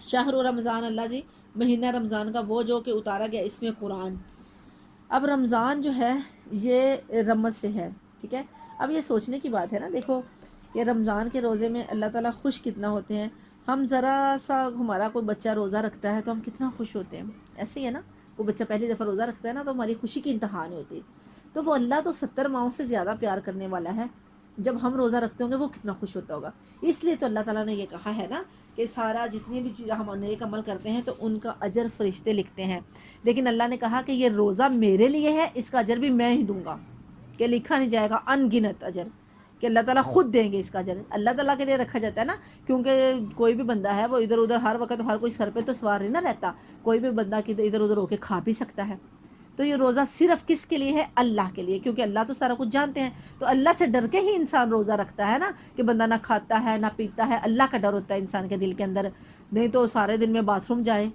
پانی پی لے، ادھر جائے پانی پی لے، وضو کرتے وقت پی لے، کچن میں جا کے کھا پی لے اور کہے میرا روزہ ہے، تو روزہ جو ہے روزہ وہ اللہ کے لیے، اللہ تو ہر وقت دیکھتا ہے، اللہ سے تو بندہ چھپ ہی نہیں سکتا، اس لیے اللہ نے کہا ہے کہ میرے بندے نے روزہ میرے لیے رکھا ہے، اس کا اجر بھی میں ہی دوں گا، بہت زیادہ اجر ہے روزے کا، اللہ تعالیٰ بہت خوش ہوتے ہیں جب اس بندہ روزہ رکھتا ہے نا، اور پھر وہ ہمارے کھانے پینے کا کتنا خیال رکھتے ہیں، کئی دفعہ بندہ نا سوچتا ہے کہ آج کچھ نہیں، یعنی کہ دسترخوان پہ بھی کچھ بھی بندہ سوچتا ہے کچھ بھی نہیں ہے لیکن روزہ ہوتا ہے تو شام میں ماشاء اللہ آٹومیٹکلی دسترخوان بھر جاتا ہے، ہمارے پاس کتنی آسائشیں آ جاتی ہیں کھانے پینے کی، تو یہ اللہ تعالیٰ کی مہربانی ہے، اللہ کی کرم نوازی ہے۔ رمضان جو ہے نا یہ رمض سے ہے، رمض سے، یعنی کہ بارش، جیسے بارش آتی ہے تو آپ نے دیکھا ہوگا جب بارش برستی ہے تو کیسے پودے سارے کتنے پیارے کھلے کھلے سے ہو جاتے ہیں، مٹی اتر جاتی ہے، ہر چیز دھل کے صاف شفاف ہو جاتی ہے، اسی طرح سے ہی جب رمضان آتا ہے تو انسان جو ہے وہ گناہوں سے بالکل ایسے ہی دھل جاتا ہے، دھل کے چمک جاتا ہے، صاف ستھرا ہو جاتا ہے، اللہ تعالیٰ ایسے ہی ہمیں روزے رکھنے کی توفیق دے اور اللہ تعالیٰ قبول فرمائے، اللہ تعالیٰ ہمیں عمل بنائے، جس طرح کا روزہ اللہ پسند کرتا ہے اللہ تعالیٰ ویسا ہی روزہ رکھنے کا ہمیں اللہ تعالیٰ اس کی توفیق دے اور صحیح معنوں میں اللہ تعالیٰ ہمیں ہدایت دے۔ رمضان کی فرضیت میں 3 چیزیں ہیں، نمبر 1 کہ روزہ فرض ہوا، نمبر 2 اس مہینے کا جو اجر ہے وہ 1000 مہینے کے برابر ہے، نمبر 3 اس مہینے میں قرآن نازل ہوا، انزل فیہ القرآن، اتارا گیا اس میں قرآن جو ہدایت ہے لوگوں کے لیے اور دلیلیں ہیں ہدایت سے اور معجزات ہیں، پس جو کوئی حاضر ہوگا تم میں سے اس مہینے میں پس چاہیے کہ وہ روزے رکھے، کہ پتہ نہیں دوبارہ زندگی ہونی ہے کہ نہیں ہونی، دوبارہ رکھا جانا ہے کہ نہیں رکھا جانا، کہ ہر بندہ یہ سمجھے کہ میرا یہ آخری رمضان ہے تو روزہ ضرور رکھے آخری رمضان سمجھ کے، کہ پتہ نہیں دوبارہ یہ موقع ملنا ہے کہ نہیں ملنا۔ ومن کان مریضا، اور جو کوئی ہو مریض، یعنی کہ اب دیکھو پہلے والے میں کچھ زیادہ ہی تخفیف تھی، اب تخفیف اس میں بھی ہے لیکن یہاں پر تھوڑی سی اور زیادہ پختگی آ گئی یہ روزے کی، کہ جو کوئی ہو بیمار یا سفر پر پس وہ گنتی پوری کرے دوسرے دنوں میں، یرید اللہ بکم الجسرا، ارادہ کرتا ہے اللہ تمہارے ساتھ آسانی کا اور نہیں وہ ارادہ کرتا تمہارے ساتھ دشواری کا، تنگی کا، کہ اللہ تعالیٰ نے کتنی آسانی رکھی ہے میری بہنوں، کتنی آسانی ہے انسان کے لیے، انسان پھر بھی نہیں سمجھتا، مشکل تو ہے ہی نہیں دین میں، ذرا بھی تو مشکل نہیں ہے، کوئی پریشانی نہیں ہے، وَلِتُكْمِلُوا، اور تاکہ تم پورا کرو گنتی کو، لِتُكَبِّرُوا اللَّهَ، تاکہ تم بڑائی بیان کرو اللہ کی، اس چیز پر جو اس نے تم کو ہدایت دی، تاکہ تم شکر ادا کرو، یعنی کہ اللہ تعالیٰ کی بڑائی کرو اس احسان پر کہ تم سیدھے راستے پر چلتے رہے۔ یہ رمضان کے بعد کی بات ہے کہ جب تم روزے رکھ چکے، روزے رکھنے کے بعد اب تم اس اللہ کی بڑائی بیان کرو، اس کا شکر ادا کرو، یا اللہ تیری توفیق سے ہی تو میں سیدھے راستے پہ چلا رہا تھا، اللہ تیری توفیق سے ہی تو میں نے یہ روزے رکھے تھے، اللہ تو نے ہی تو مجھے توفیق دی تھی تو میں نے یہ روزے پورے کیے ہیں۔ پھر بڑائی بیان کرو۔ اللہ کی بڑائی کیسے بیان کرتے ہیں؟ اللہ اکبر لا الہ الا اللہ واللہ اکبر اللہ اکبر وللہ الحمد، جو ہم تکبیرات پڑھتے ہیں، ٹھیک ہے، وہ روزہ جب آخری ہوتا ہے اس وقت سے لے کر تو جب عید نماز پڑھتے ہیں اس وقت تک تکبیرات۔ اسی وجہ سے تو یہی تکبیریں اللہ تعالیٰ نے عید کی نماز کا حصہ بنا دی۔ عید کی نماز میں تکبیریں پڑھتے ہیں تو عید کی نماز ہوتی ہے، یہ تکبیرات ہو گئی کہ اللہ تعالیٰ خوش ہوتے ہیں، کیونکہ اللہ کی توفیق کے بغیر انسان کچھ کر سکتا ہے؟ نہیں کر سکتا۔ جو بھی نیکی کرتے ہیں یہ اللہ کی توفیق سے ہی کرتے ہیں، اللہ کی توفیق کے بغیر نیکی نہیں کر سکتے۔ تو اللہ تعالیٰ کی توفیق سے الحمدللہ ہم نے رمضان کے روزے رکھے، اور اس وجہ سے ہی اب ہم اللہ تعالیٰ کی بڑائی بیان کر رہے ہیں۔ وَإِذَا سَأَلَكَ، اور جب سوال کریں تجھ سے عبادی میرے بندے میرے بارے میں، پس بے شک میں بہت قریب ہوں اور میں جواب دیتا ہوں دعا کرنے والے کی دعا کا، جب بھی وہ مجھے پکارتا ہے، جب بھی وہ مجھ سے دعا کرتا ہے، پس چاہیے کہ قبول کرے وہ میرے لیے، اور چاہیے کہ ایمان لائیں وہ میرے ساتھ، تاکہ وہ بھلائی حاصل کریں۔ یعنی کہ جب بھی کوئی دعا کرنے والا دعا کرتا ہے نا تو میں اس کی دعا کو قبول کرتا ہوں۔ تو لوگوں کو بھی چاہیے کہ وہ میرا حکم مانیں، ان کو چاہیے وہ مجھے قبول کریں، میرا حکم مانیں کہ جب میں دعا کروں۔ اب دیکھو رمضان کے ساتھ دعا کا کتنا تعلق ہے، رمضان کی آیت کے ساتھ ہی دعا آ گئی۔ نبی صلی اللہ علیہ وسلم نے فرمایا کہ جو روزہ دار ہے نا، جب افطاری کے وقت وہ جو بھی دعا کرتا ہے اس کی دعا قبول ہوتی ہے۔ کہ روزہ دار بندہ اللہ کو اتنا پسند ہے، اتنا پسند ہے کہ روزے دار کی دعا کو اللہ رد نہیں کرتا۔ تو روزے کا دعا کے ساتھ بڑا گہرا ربط ہے۔ اب اللہ نے کہا کہ میرا بندہ میرے بارے میں اگر پوچھے تجھ سے کہ میں اس سے کیسے مانگوں، تو اسے کہہ دے کہ تیرا رب تیرے بہت قریب ہے۔ جب وہ میرے بارے میں پوچھے، کیا مطلب کہ جب ہم آہستہ سے دل کے اندر دعا کرتے ہیں، آہستہ آواز میں دعا کرتے ہیں، تو اللہ شاہ رگ سے قریب ہے۔ اللہ کہتا ہے میں شاہ رگ سے قریب ہوں۔ اور اگر بندہ بلند آواز میں اللہ کو پکارتا ہے تو اللہ تعالیٰ آسمانوں میں ہے، ٹھیک ہے، اپنے عرش پہ ٹھیک اللہ مولا ہے۔ اللہ تعالیٰ ہر حال میں سنتے ہیں، آہستہ پکارتے تب بھی اللہ سنتے ہیں، اونچی پکارتے تب بھی اللہ سنتے ہیں۔ اللہ ہر حال میں اپنے بندے کی سنتے ہیں، جس طرح سے بھی اللہ کو پکارا جائے۔ جب اللہ تعالیٰ ہمیں اتنا زیادہ پیار کرتے ہیں اور اللہ خود سے ہمیں اتنا کچھ کہہ رہے ہیں، پھر ہمیں ادھر ادھر جانے کی ضرورت کیا؟ دیکھو گھر بیٹھے اتنی اللہ نے ہمیں سہولت دیا ہے، میرے بندے مجھے سے مانگ کے تو دیکھ میں تجھے دوں۔ اور واقعہ ہی مانگ کے دیکھیں، یہ کر کے دیکھیں، الحمدللہ ماشاءاللہ آج تک جو اللہ سے مانگا اللہ نے دیا، الحمدللہ۔ اللہ تعالیٰ اپنے سوال کرنے والے کو رد نہیں کرتا۔ اگر کبھی ہماری دعا قبول نہیں ہوتی تو اس میں کوئی ہماری ایسی غلطی ہوگی کہ توبہ کر کے اللہ سے استغفار کر کے اللہ سے دعا کرنی چاہیے کہ یا اللہ آئندہ میں یہ گناہ نہیں کروں گا۔ اگر ہماری دعا نہیں بھی کوئی قبول ہوتی تو وہ ہماری ذخیرہ ہو رہی ہیں، دعا ایک عبادت ہے، وہ ہماری رائے گاہ نہیں جائے گی، وہ انشاءاللہ قیامت والے دن ساری ہماری نیکیوں کی صورت میں وہاں پہ ہمیں ملے گی انشاءاللہ۔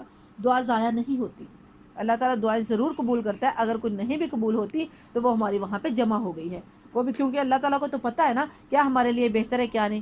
کبھی ہمیں کچھ بہتر لگتا ہے، ہم مانگ رہے ہوتے ہیں، لیکن اللہ کو پتہ ہوتا ہے کہ یہ میرے بندے کے لیے بہتر نہیں ہے۔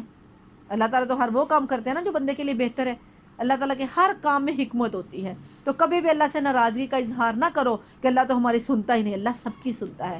ہمارے اندر خشوع اور خضوع ہی نہیں ہے، ہمارے اندر عاجزی ہی نہیں ہے، تو ہم یہ کہتے ہیں کہ شاید اللہ ہماری سنتا نہیں، اللہ ضرور سنتا ہے، اللہ سب کی سنتا ہے۔ احل لکم، حلال کیا گیا ہے تمہارے لیے روزے کی رات رغبت کرنے کے لیے عورتوں کی طرف، اور وہ لباس ہے تمہارے لیے، تم لباس ہو ان کے لیے۔ جان لیا اللہ تعالیٰ نے کہ بے شک تھے تم خیانت کرتے اپنے نفسوں کے ساتھ، پس رجوع کیا تم پر اور معاف کیا تم سے، پس اب تم مباشرت کرو ان سے اور تلاش کرو جو لکھ دیا اللہ نے تمہارے لیے، اور کھاؤ پیو یہاں تک کہ ظاہر ہو جائے تمہارے لیے سفید داغا سیاہ داغے سے فجر سے، پھر تم پورا کرو روزے کو رات تک، اور نہ تم مباشرت کرو ان سے، اور ہو تم اعتکاف کرنے والے مسجدوں میں۔ اب دیکھو یہاں پہ آ گیا اعتکاف ہو مسجدوں میں۔ اب ہم لوگ گھروں میں اعتکاف کرتے ہیں، میری پیاری بہنوں، نبی صلی اللہ علیہ وسلم کی حدیث سے گھروں میں اعتکاف ثابت نہیں ہے، گھر میں اعتکاف نہیں ہوتا، چاہے عورت ہے چاہے مرد ہے، اعتکاف مسجد میں ہی ہوتا ہے۔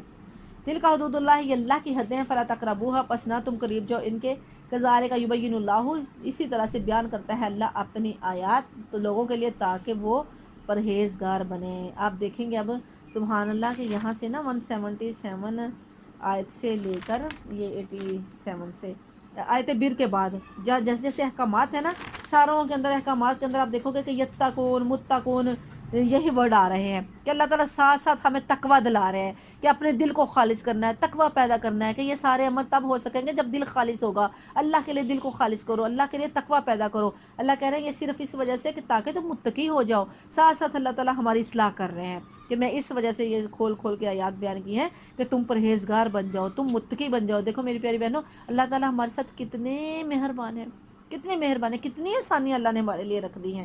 اور ساتھ ساتھ اب آپ دیکھو گے کہ ان ساری آیات میں بار بار یہی آئے گا تلک حدود اللہ، تلک حدود اللہ، کی اللہ کی حدیں ہیں۔ اللہ تعالیٰ نے ایک حد بندی کر دی ہے کہ اس حد کو کراس نہیں کرنا، یہ اللہ تعالیٰ کی حدیں ہیں۔ یہ سارے احکامات ہیں سورہ بقرہ کے اندر نا، جو ہم نے اپنی اجتماعی زندگی کے اندر، معاشی زندگی کے اندر کرنے ہیں کہ ہم نے کس طرح سے اپنی زندگیاں گزارنی ہیں، کہ اللہ کی حدوں کو پار نہیں کرنا، اللہ کی حدوں کے قریب نہیں جانا۔ وَلَا تَأْكُلُوا أَمْوَالَكُمْ بَيْنَكُمْ بِالْبَاطِلِ، اور نہ تم کھاؤ اپنے مالوں میں سے بالباطل، باطل طریقے سے، وَتُدْلُوا، اور نہ تم کھینچ لے جاؤ ان کو حاکموں کی طرف تاکہ تم کھاؤ ان لوگوں کے مال بالاسم، گناہ کے ساتھ، اور ہو تم جانتے۔ اب دیکھو ساتھ ہی اس کے مالوں کا ذکر آ گیا، جس طرح سے کہ یہ حرام چیز، کتنی پیاری سی بات اس میں سے نکلتی ہے کہ دیکھو اللہ تعالیٰ نے کہا ہے کہ اے میرے بندے، جب تم حلال چھوڑ سکتے ہو، روزے کی حالت میں حلال چھوڑتے ہیں نا صبح سے شام تک، صرف کس لیے؟ اللہ کے حکم سے۔ اللہ نے کہا ہے کہ روزہ رکھنا ہے، صبح سے شام تک کچھ نہیں کھانا، فجر سے لے کر مغرب تک، تو ہم نہیں کھاتے ہیں، حلال کو بھی اپنے اوپر حرام کر لیتے ہیں، حلال چیزیں بھی چھوڑ دیتے ہیں۔ تو اللہ نے کہا ہے جب آپ حلال چھوڑ دیتے ہو تو اللہ کے حکم سے حرام بھی چھوڑ دو، حرام بھی نہ کرو۔ کیا ہے کہ نہ تم کھاؤ اپنے مالوں کو باطل طریقے سے۔ باطل طریقے کیا ہیں؟ سارے حرام کے طریقے، رشوت، سود، ایسے کمائے ہوئے جو مال ہیں یہ ان کو باطل قرار دیا گیا ہے، ان مالوں کو نہ کھاؤ۔ حرام سے کمایا ہوا مال جو ہے، جو بندہ حرام کھاتا ہے اس کی دعا قبول نہیں ہوتی، اور جو بندہ حرام کھاتا ہے اس کی اولاد فرما بردار نہیں ہوتی۔ اس وجہ سے ہم نے ہر چیز میں خیال رکھنا ہے کہ کہیں ہمارا کاروبار ایسا تو نہیں۔ ہمیشہ اللہ سے دعا کرو گے یا اللہ ہمیں روزگار ایسا عطا فرما جسے تو پسند کرتا ہے، اللہ حلال کا لقمہ ہمارے نصیب میں کرنا۔ ہمیشہ یہ اللہ سے دعا کرنی چاہیے کہ یا اللہ حلال کا رزق عطا فرما، اللہ آسانیاں پیدا کر دے ہمارے لیے رزق میں، کہ ہم حلال کی روزی کھائیں، حلال کی کمائیں۔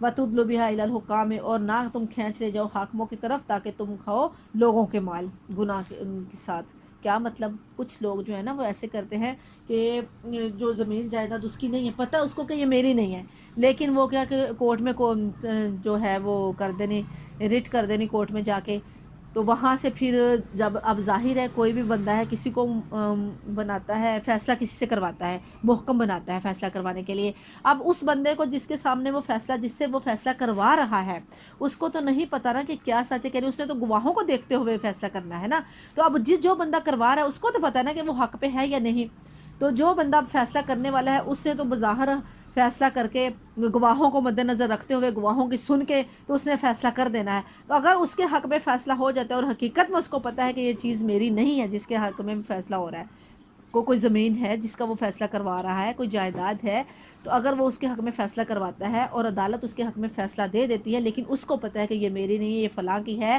تو یہ اس کے لیے جائز نہیں ہو جائے گی۔ یہ نبی صلی اللہ علیہ وسلم کا فرمان ہے کہ بظاہر گواہوں کو دیکھ کر اگر کوئی فیصلہ کر دیتا ہے تو یہ اس کے لیے نہیں ہو جائے گی۔ اللہ تو جانتا ہے نا، اللہ کے پاس تو وہ دینے دار ہے نا، اور اللہ تعالیٰ کا فرمان ہے کہ جو بندہ دنیا میں ایک بالشت زمین پر کسی کی ناحق قبضہ کرتا ہے تو قیامت والے دن 7 زمینوں کا توق اس کے گلے میں پہنایا جائے گا، کہ اس زمین کی خاطر دنیا میں تو یہ کرتا تھا، اب یہ ساری زمینیں لے اس کو۔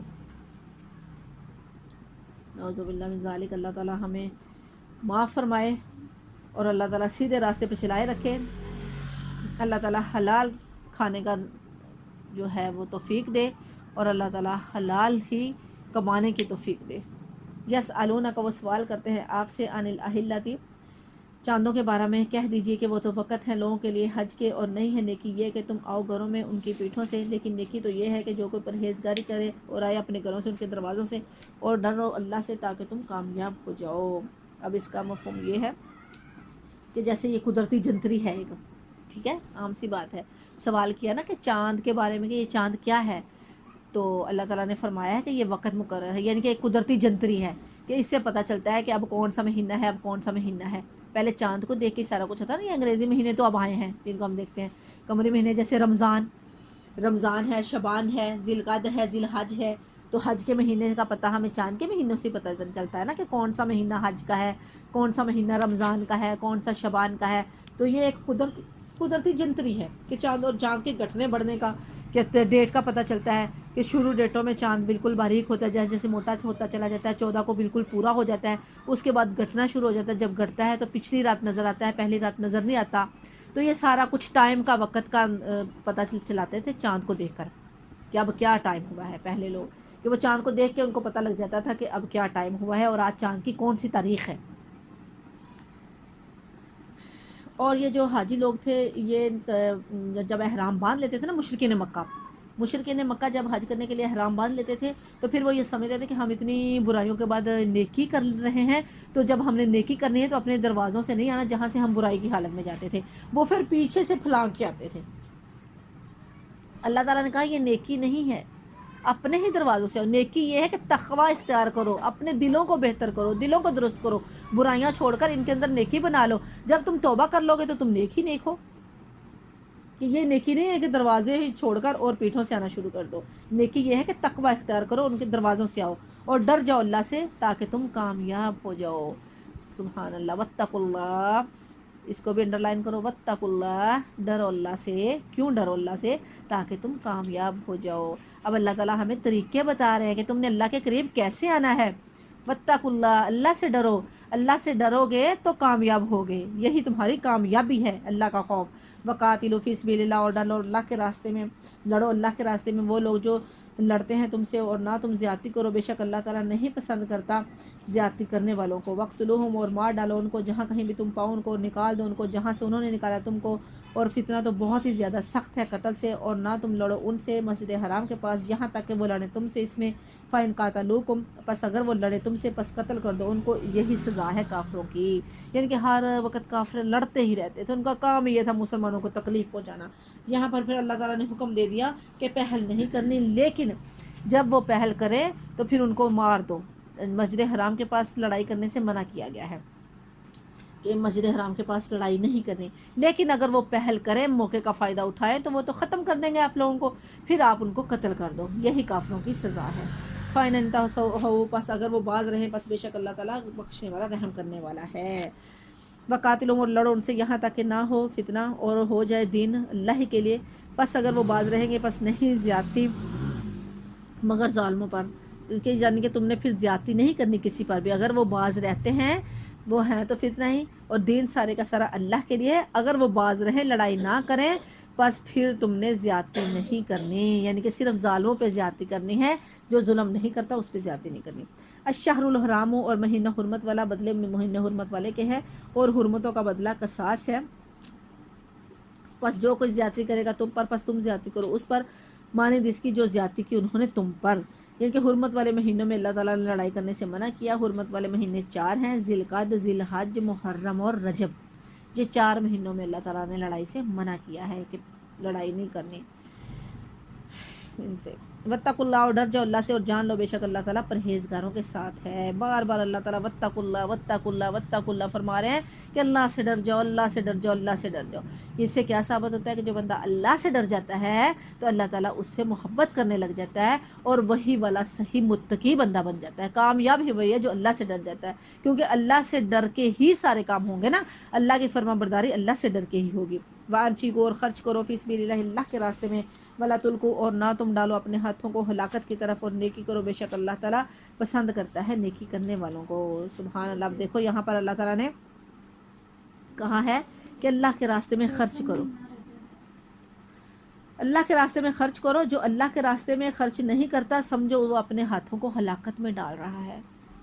اللہ کے راستے میں خرچ کرنے کا کیا بتایا گیا ہے طریقہ، کہ اللہ صدقہ کرنے سے دنیا کی تکلیفیں جتنی بھی ہیں نا وہ ختم ہوتی ہیں، لیکن اس کا مقصد یہ نہیں ہے کہ جب بندہ مر رہا ہو اس کے لبوں پہ جان ہو تو اس وقت صدقہ کرنا شروع کر دے. اکثر لوگ ایسے کرتے ہیں کہ جب کوئی مصیبت آتی ہے، کوئی پریشانی آتی ہے، جب وہ مر رہے ہوتے ہیں اس وقت وہ کہتے ہیں کہ صدقہ بلاؤں کو ٹالتا ہے تو صدقہ دے دو.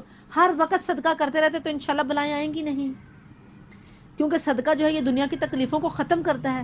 ٹھیک ہے اس وقت آپ زیادہ کرنا شروع کر دو اگر کوئی پریشانی مصیبت ہے، لیکن مخصوص ہی نہ کر لو کہ جب آپ پر کوئی پریشانی آنی تب ہی صدقہ دینا ہے. ہر وقت صدقہ دو. اور صدقہ ہے کیا؟ ہمارے ذہنوں کے اندر جو صدقے کا مفہوم ہے وہ بہت ہی غلط ہے. ہم شاید یہ سمجھتے ہیں کہ کوئی بیمار ہے یا کسی کو کوئی ازمائش ہے تو اس کے اوپر سے کر کے تو پھر ہی دیں گے تو وہی صدقہ ہے. نہیں میری پیاری بہنوں، ہر وقت کوئی آپ کو ضرورت مند نظر آتا ہے تو اس کو دیتے رہو، یہی صدقہ ہے. کوئی بھی ضرورت مند، کوئی پریشان اللہ آپ کو نظر آ رہا ہے تو اس کو دیتے رہو اللہ کے راستے میں. مدرسوں میں بچے پڑھتے ہیں، مدرسوں میں دو.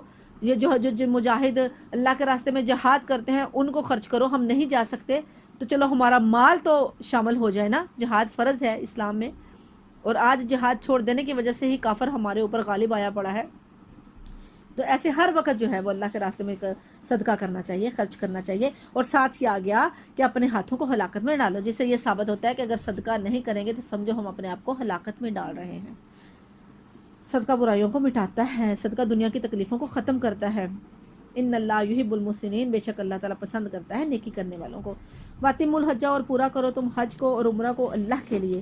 فائن احصر تم پس اگر بند کیے جاؤ تم پس جو کچھ بھی میسر آئے قربانی سے، اور نہ تم منڈواؤ اپنے سروں کو یہاں تک کہ پہنچے قربانی اپنے حلال ہونے کی جگہ پر. اور جو کوئی ہو تم میں سے مریض یا بیمار یا کوئی تکلیف اس کے سر میں، پس بدلہ فدیہ ہے روزوں سے یا خیرات سے یا پھر قربانی سے. پس جو کوئی امن میں ہو تم میں سے جو کوئی فائدہ اٹھائے عمرے کا الی الحج، حج کی طرف.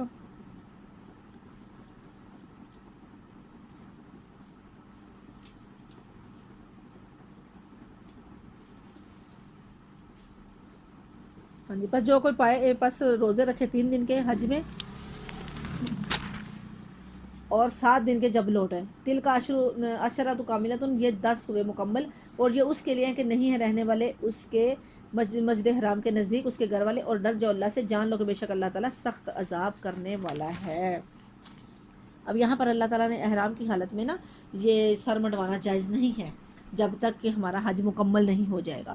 جب حج کے لیے ہم نے احرام باندھا ہے تو آخری رکن ہمارا سر منڈانا تب ہے جب ہمارا پورا حج ہو جاتا ہے تو پھر سر منڈانا ہے. اسی طرح سے عمرہ جب کرتے ہیں تو عمرے میں بھی سارا عمرہ مکمل کر کے پھر آخری رکن یہ ہے کہ ہم نے سر منڈانا ہے، پھر ہمارا عمرہ مکمل ہوتا ہے. لیکن اگر خدا نخواستہ اللہ نہ کرے کوئی تکلیف آ گئی، جیسے کہ چوٹ لگ جاتی ہے سر کے اندر تو بال کٹوانے پڑ جاتے ہیں، اس وقت اگر ہم نے سر منڈوا لیا ہے تو اس کا پھر ہم نے فدیہ دینا ہے. ان 3 چیزوں میں سے ایک ہے کہ یا تو 3 دن کے روزے رکھیں گے، یا 6 مسکینوں کو کھانا کھلانا، یا پھر ایک جانور کی قربانی. ان تینوں میں سے ایک چیز کرنی ہے اگر سر منڈوانا پڑ جائے کسی مجبوری کی حالت میں، احرام کی حالت میں. ٹھیک ہے کہ احرام باندھا ہوا ہے تو سر منڈوانا پڑ گیا ہے، کوئی مجبوری ایسی آ گئی ہے تو پھر اس وقت ہم نے کوئی نہ کوئی اس میں ان تینوں میں سے ایک فدیہ دینا ہے، یا 3 دن کے روزے، یا 6 مسکینوں کا کھانا کھلانا، یا پھر ایک جانور ذبح کرنا.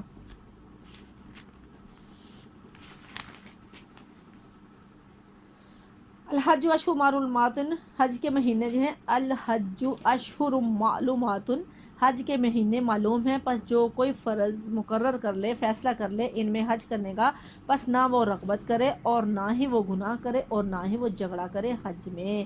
جب حج کا احرام باندھ لینا ہے تو اس آیت کے اندر 3 چیزیں سے منع کیا گیا ہے. ایک تو عورتوں سے رغبت کرنا، دوسرا جو ہے وہ کوئی بھی گناہ کرنا، گالی گلوچ کرنا، گناہ کرنا، غیبت چگلی کرنا، والا جدال، اور نہ ہی جھگڑا کرنا. ان 3 چیزوں سے اس آیت میں منع کیا گیا ہے احرام کی حالت میں کہ جب حج کا احرام باندھ لینا ہے. آج ہم بہت ہی زیادہ اللہ سے دور ہو گئے، بہت اللہ سے دور ہو گئے. پہلے وہاں پر کم لوگ ہوتے تھے لیکن ان کے اندر خشوع اور خضوع ہوتا تھا. آج ہمارے اندر خشوع اور خضوع ختم ہو گیا، تعداد بڑھ گئی ہے. اس قدر رش ہوتا ہے، اس قدر رش ہوتا ہے انتہا کا، لیکن خشوع اور خضوع نہیں ہے. ہر بندہ سیلفیوں کے چکر میں پڑا ہوا ہے. ہم کہہ رہے ہیں اتنا دکھ ہوتا ہے دیکھ کے، اتنا دکھ ہوتا ہے کہ رونا آتا ہے. بندہ اتنا روتا ہے کہ دیکھو اتنا پیسہ لگا کے دعائیں کر کر کے جو بھی بندہ جاتا ہے اللہ کے گھر، کیسے وہ دعائیں کر کر کے اللہ کے آگے گیڑ گڑا کے جاتا ہے، لیکن وہاں پہ جا کے کرتا کیا ہے؟ ہر بندہ احرام، عمرے کا احرام باندھا ہوا ہوتا ہے، میں نے خود اپنی آنکھوں سے دیکھا، احرام باندھا ہوا اور اسی طرح سے اسی چکر میں لگا ہوا ہے ہر بندہ۔ وہ میری پیاری بہنوں دیکھو ذرا کہ اس کا دھیان کس میں ہوگا، اس میں ہوگا یا اللہ میں ہوگا؟ وہاں پہ کرنے کیا گیا ہے؟ لوگوں کو دکھانے کے لیے گئے ہیں کہ ہم نے احرام باندھا ہوا ہے اور ہم عمرہ کر رہے ہیں، یا کہ اللہ کے لیے گئے ہیں، اللہ کی حاضری میں، اللہ کی بارگاہ میں؟ ہر بندہ انہی چکروں میں پڑا ہوا ہے۔ پھر یہاں تک کہ لڑائی جھگڑا تک کر رہے ہیں، وہاں پہ لڑ کیوں رہے ہیں کہ وہ قبلہ کو ہاتھ لگانے سے نا، بیت اللہ کے غلاف کو ہاتھ لگانے پہ لڑ جھگڑ رہے ہیں۔ اتنی بری طرح سے ایک آدمی نے احرام باندھا ہوا تھا اور گالی گلوچ کر رہا تھا، لڑ رہا تھا، یہاں تک کہ وہ پولیس والوں نے مشکل سے ان کو چھڑایا۔ استغفر اللہ، نعوذ باللہ من ذالک، اللہ معاف فرمائے کہ ہمارے اندر وہ خشوع اور خضوع، وہ رقت ختم ہو چکی ہے کہ ہم آئے کس لیے ہیں، کیا مقصد ہے ہمارا۔ اللہ تعالی ہمیں صحیح معنوں میں باعمل بنائے، اور صحیح معنوں میں اللہ تعالی ہم سب کو، ہم ساری بہنوں کو اللہ تعالی حج کروائے، حج بیت اللہ اللہ تعالی ہمیں لے کے جائے، اور جس طرح اللہ پسند کرتا ہے ویسا حج مبرورہ اللہ تعالی ہم سے کروائے کہ جو اللہ تعالی قبول فرما لے۔ وما تفعلوا، اور جو تم کرو گے نیکی سے تو جانتا ہے اس کو اللہ، اور تم زیادہ راہ ساتھ لے لیا کرو، پس بے شک بہترین زیادہ راہ تقوی ہے۔ واتقون یا اولی الالباب، اور ڈرو مجھ سے عقل والو۔ اب دیکھو یہاں پہ حج کا زیادہ راہ بہترین اللہ تعالیٰ نے کیا کہا ہے؟ تقوی۔ تقوی بہترین زیادہ راہ ہے، باقی زیادہ راہ تو ہم لے جاتے ہیں، ٹھیک ہے، سوال سے بچنے کے لیے کہ وہاں پہ کسی سے مانگنا پڑے، وہ بھی سنت طریقہ ہے کہ اپنے ساتھ لے کے جایا کرو اپنی چیزیں وہاں پہ جو اپنے استعمال کرنی ہے، کہ تاکہ آپ کو کسی کے آگے ہاتھ نہ پھیلانا پڑے کہ اپنے کھانے پینے کا سامان لے کے جاؤ۔ لیکن بہترین زیادہ راہ کیا ہے؟ تقوی، کہ اپنے اندر کو خالص اللہ کے لیے کر کے جاؤ، ایسے جانے کا کوئی فائدہ نہیں۔ تقوی ضرور لے کے جاؤ ساتھ، کہ ہم نے صرف اور صرف اللہ کے لیے ہی یہ سارا کچھ کرنا ہے، اور جس طرح سے اللہ نے ہمیں بتایا اسی طرح سے کرنا ہے، اور اللہ تعالی ہمیں بالکل ویسا ہی کرنے کا توفیق دے، ہدایت دے اللہ تعالی ہمیں، اور اللہ تعالی ہمارا قبول فرمائے۔ لیس علیکم جناح، نہیں ہے گناہ تم پر یہ کہ تم تلاش کرو فضل تو اپنے رب کی طرف سے، پس جب بھی تم پھرو عرفات سے، پس یاد کرو اللہ کو مسجد حرام کے پاس، اور یاد کرو تم اس کو جیسا کہ ہدایت کی ہے تم کو اس نے، اور اگر تھے تم اس سے پہلے البتہ گمراہوں میں سے، پھر پھرو تم جہاں سے پھرے لوگ، اور بخشش مانگو اللہ سے، بے شک اللہ تعالیٰ بخشنے والا رحم کرنے والا ہے۔ پس جب تم یہ سارا کچھ کر سکو، جب تم ساری باتیں کر لو، پس یاد کرو اللہ کو جیسے کہ یاد کرتے ہو تو ہو تم اپنے باپ دادا کو، بلکہ اس سے بھی زیادہ سخت یاد کرو اللہ کو۔ اور لوگوں میں سے جو کوئی کہتے ہیں کہ ربنا آتنا فی الدنیا وما لہ فی الآخرۃ ومن خلاق، اے رب ہمارے دے ہمیں دنیا کی زندگی میں تو نہیں ہے اس کو لیے آخرت میں اس کے لیے کوئی بھی حصہ۔ یعنی کہ جو لوگ وہاں پر صرف دنیا مانگتے ہیں نا، تو ان کو آخرت نہیں ملے گی، صرف دنیا ہی ملے گی، کیونکہ جو انسان مانگے گا اللہ وہی دے گا نا۔ تو اللہ سے یہ مانگنا چاہیے، ومنہم، اور ان میں سے جو کہتے ہیں ربنا آتنا، اے رب ہمارے دے ہم کو فی الدنیا حسنہ، دنیا کی بلائیاں، وفی الآخرۃ حسنۃ وقنا عذاب النار، اور آخرت کی بلائیاں، اور بچا ہم کو آگ کے عذاب سے۔ اس کو انڈر لائن کرو اور ان کو یاد کرنا ہے، اس دعا کو ضرور نماز میں پڑھا کرو، دعا میں پڑھا کرو، ہر وقت چلتے پھرتے پڑھا کرو، بڑی پیاری سی دعا ہے۔ اس کے اندر دنیا کی بھی بلائیاں ہیں، آخرت کی بھی بلائیاں ہیں۔ اللہ کہتا ہے جو یہ مانگے گا اس کو دونوں چیزیں ملیں گی، دنیا بھی ملے گی، آخرت بھی ملے گی، اور جو صرف وہاں پہ دنیا ہی مانگے گا اس کو آخرت میں کچھ نہیں ملے گا، صرف دنیا ہی ملے گی، اور جو دنیا آخرت دونوں مانگے گا تو اس کو اللہ تعالیٰ دونوں دیں گے، بلکہ ساتھ میں واقعنا عذاب النار، کہ بچا ہم کو آگ سے، انشاءاللہ اللہ تعالیٰ ہماری دعاؤں کو رد نہیں کرے گا، اللہ آگ سے بھی بچائے گا۔ اولئک لہم نصیب، یہی وہ لوگ ہیں کہ ان کے لیے حصہ ہے، مما کسبوا، اس چیز سے جو کمایا انہوں نے، واللہ سریع الحساب، اور اللہ تعالیٰ جلد حساب لینے والا ہے۔ وذکروا اللہ، یاد کرو اللہ کو گنے ہوئے دنوں میں، فمن تعجل، پس جو کوئی جلدی کرے گا ان 2 دنوں میں، فلا اسم علیہ، پس نہیں ہے گناہ اس پر، اور جو کوئی تاخیر کرے گا پس نہیں گناہ اس پر، اس شخص کے لیے جو کہ متقی ہے۔ واتقوا اللہ، اور ڈرو اللہ سے، اور جان لو بے شک تم اسی کی طرف اکٹھے کیے جاؤ گے۔ یہاں پہ بھی تقویٰ کا ذکر کر دیا کہ واپس 11-12 جو ہے نا، جب حج کر لیتے ہیں تو 12 ذی الحج کو بھی واپس آنا جائز ہے، اور اگر تاخیر کر لے، یعنی کہ گناہ نہیں ہے اگر وہ آ جاتا ہے 11-12 کو، اور اگر وہ تاخیر کر لے نہ بھی آئے وہاں رکا رہے پھر بھی گناہ نہیں ہے، صرف کیا ہونا چاہیے؟ تقویٰ اللہ کو پسند۔ اللہ نے بار بار تقویٰ کا ہی ذکر کیا ہے کہ متقی بن جاؤ، جو بھی عمل کرنا ہے تقویٰ سے کرنا ہے، تقویٰ سے کرنا ہے، تقویٰ سے کرنا ہے۔ جو ہمارا تقویٰ کے ساتھ عمل کیا ہوا ہوگا، جس شخص کے اندر تقویٰ ہوگا، جو شخص متقی ہوگا، اس کا کوئی بھی عمل رائے گا نہیں جائے گا۔ یہ دلوں کی اصلاح کرنی بہت ضروری ہے، دلوں کے اندر اخلاص پیدا کرنا بہت ضروری ہے۔ دیکھو بار بار ہر آیت میں یہاں پہ احکامات ہیں، تو بار بار اللہ تعالیٰ ہمیں تقویٰ کی طرف ہی لا رہے ہیں کہ دلوں کو خالص کرو۔ وَمِنَ النَّاسِ، اور بعض لوگوں میں سے من یعجبک، وہ شخص کی اچھی لگتی ہے اس کو، اچھی لگتی ہے تجھ کو اس کی بات دنیا کی زندگی میں، اور گواہ کرتا ہے اللہ اس کے دل پر، وَهُوَ أَلَدُّ الْخِصَامِ، اور وہ بہت جھگڑالو ہے، اور اپنے دل کی سچائی پر وہ اللہ کو گواہ بناتا ہے، اور حالانکہ سخت جھگڑالو ہے۔ یہ دیکھو نا، اب اللہ تعالیٰ نے یہ کہا ہے کہ بعض لوگ ایسے بھی ہیں جن کی باتیں تو دنیا کی زندگی میں بڑی اچھی لگتی ہیں، بعض لوگ ایسے ہیں کہ دنیا کی زندگی میں آپ کو اس کی باتیں بہت اچھی لگتی ہیں، کیا آپ اس کے حق میں فیصلہ کرتے ہو، گواہ بناتا ہے اللہ تعالیٰ کو، کہ ہر بات پہ وہ اللہ کو گواہ بناتا ہے کہ اللہ کی قسم ایسے، اللہ کی قسم ایسے، کہ میں بڑا اچھا ہوں، یعنی کہ اپنی اچھائیوں کو اللہ کی قسم اٹھا کے بیان کرنا، لیکن حقیقت میں دل سے وہ سخت جھگڑالو ہے، کہ ایسے بھی لوگ ہیں، لیکن اللہ تو سب جانتے ہیں نا۔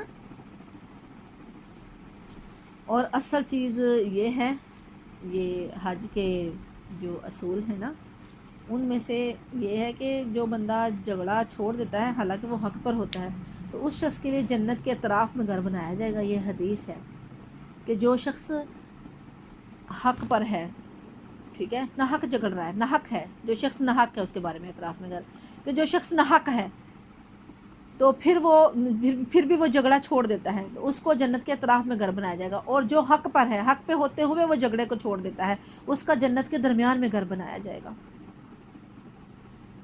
کہ اس کو پتہ ہے کہ میں حق پر ہوں، لیکن حق پہ ہوتے ہوئے بھی صرف وہ اس لیے جھگڑا چھوڑتا ہے کہ اللہ نے جھگڑے سے منع کیا ہے، چلو کوئی بات نہیں، حالانکہ وہ حق پہ ہے، لڑ سکتا ہے، وہ حق پہ ہے، لیکن وہ صرف اللہ کی رضا کی خاطر جھگڑا چھوڑتا ہے حق پہ ہوتے ہوئے بھی، تو اس کا اللہ تعالیٰ جنت کے درمیان میں گھر بنائیں گے۔ اور جس کا اخلاق اچھا ہو اس کا گھر جنت کے آگے ہوگا۔ اللہ ہمیں انہی لوگوں میں شامل فرمائے، اللہ ہمیں توفیق دے کہ اللہ ہمیں بھی اللہ تعالیٰ جھگڑا حق پہ ہوتے ہوئے بھی جھگڑا نہ کرنے کی توفیق دے، کہ اللہ تعالیٰ ہمیں بچائی رکھے جھگڑے سے، اللہ تعالیٰ ہمارے اخلاق اتنا اچھا کر دے، اتنا اچھا کر دے کہ ہمارا بھی جنت میں گھر سب سے آگے ہو۔ اللہ تعالیٰ ہمیں اخلاق، کیونکہ یہ اللہ تعالیٰ دینے پہ قادر ہے، اللہ کا وعدہ ہے، تو اللہ یا اللہ ہم تجھ سے دعا کرتے ہیں بڑے خلوص اور بڑے خشوع کے ساتھ کہ یا اللہ ہمیں با اخلاق بنا دے، اللہ ہمیں اللہ کے نبی حضرت محمد صلی اللہ علیہ وسلم والا اخلاق دے دے۔ وَإِذَا تَوَلَّى، اور جب حاکم کوشش کرتا ہے زمین میں فساد کرنے کی اور ہلاک کرنے کی کھیتی کو اور جانوروں کو، اللہ تعالیٰ نہیں پسند کرتا فسادیوں کو، اور جب کہا جاتا ہے اس کے لیے کہ ڈر اللہ سے، تو پکڑتی ہے اس کو عزت گناہ کے ساتھ، یعنی کہ انا آڑے آ جاتی ہے نا، بس کافی ہے اس کو جہنم، اور برا ہے بچھونا، صرف انا کی بنا پہ وہ کہتا ہے کہ نہیں میں تو کوئی فسادی نہیں ہوں، حالانکہ اس کو پتہ ہوتا ہے کہ میں فسادی ہوں، حاکم ہے نا، تو وہ اس کو انا اڑے آ جاتی ہے، وہ انا میں اڑا رہتا ہے، ڈٹ جاتا ہے، تو اس کے لیے پھر اللہ تعالیٰ فسادی کو پسند نہیں کرتا، اور وہ صرف اپنی عزت کی وجہ سے عزت بچاتے ہوئے وہ گناہ کرتا چلا جاتا ہے، گناہ کے ساتھ وہ انا کو ہی مضبوطی سے پکڑتا ہے کہ نہیں انا ہے میرے ہاتھ میں، وہ مانتا ہی نہیں کہ میں گناہ پہ ہوں، میں غلط کر رہا ہوں، تو اس کے لیے جہنم ہے، اور جہنم ہی اس کا ٹھکانہ ہے۔ اور بعض لوگوں میں سے جو کوئی بیچتے ہیں اپنے نفس کو اللہ کی رضامندگی تلاش کرنے کے لیے، یعنی کہ اپنے نفس کی پرواہ نہیں کرتے، وہ کہتے ہیں کہ نفس کی نہیں مانتے، صرف کس لیے؟ اللہ کی خوشنودی حاصل کرنے کے لیے، وہ اللہ کی خوشنودی کو حاصل کرتے ہیں، نفس کی نہیں مانتے۔ یہ جو ہمارا نفس ہے نا، یہ ہمیں برائی کی طرف لے کے جاتا ہے، شیطان کے پیچھے لے کے، یہ کہتا ہے کہ کوئی بات نہیں، ایسے کر لو ایسے کر لو، لیکن جب بندہ نفس کے ساتھ جہاد کرتا ہے، سب سے بڑا اور مشکل ترین جہاد ہے نفس کے ساتھ جہاد۔ جو بندہ نفس کے ساتھ جہاد کرتا ہے صرف اللہ کی رضامندگی تلاش کرنے کے لیے، تو اللہ تعالیٰ شفقت کرنے والے ہیں اپنے بندوں کے ساتھ، اللہ تو بہت ہی شفیق ہے، اللہ شفقت کرنے والے ہیں۔ یا ایھا الذین آمنوا ادخلوا فی السلم، اے لوگو جو ایمان لائے ہو داخل ہو جاؤ اسلام میں، کافتاً پورے کے پورے اسلام میں داخل ہو جاؤ، یعنی کہ اپنی خواہشات کو اللہ کے حوالے کر دو، اپنی خواہشات کو پورا نہ کرو، اپنی خواہشات کو چھوڑ دو، یہ ہے پورے کا پورا اسلام میں داخل ہونا۔ جو بندہ اپنی خواہشات کو مد نظر رکھتا ہے وہ کبھی بھی اسلام میں داخل نہیں ہو جاتا۔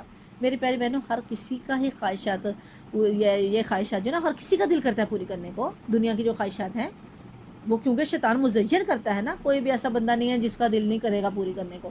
اب یہ ہاف بازو ہی ہیں، گرمی میں بڑا دل کرتا ہے، بڑی گرمی لگتی ہے کہ بندہ ہاف بازو پہنے، بڑی شدید گرمی لگتی ہے پردہ کرتے ہوئے، بندے کا دل کرتا ہے منہ کھول دے، گھبراہٹ ہوتی ہے، گرمی برداشت نہیں ہوتی، لیکن کیوں ہم نفس کی نہیں مانتے، ہم نفس کو پیچھے کیوں چھوڑتے ہیں؟ نفس کو دائیں پہ کیوں لگاتے ہیں، نفس کے ساتھ جہاد کیوں کرتے ہیں؟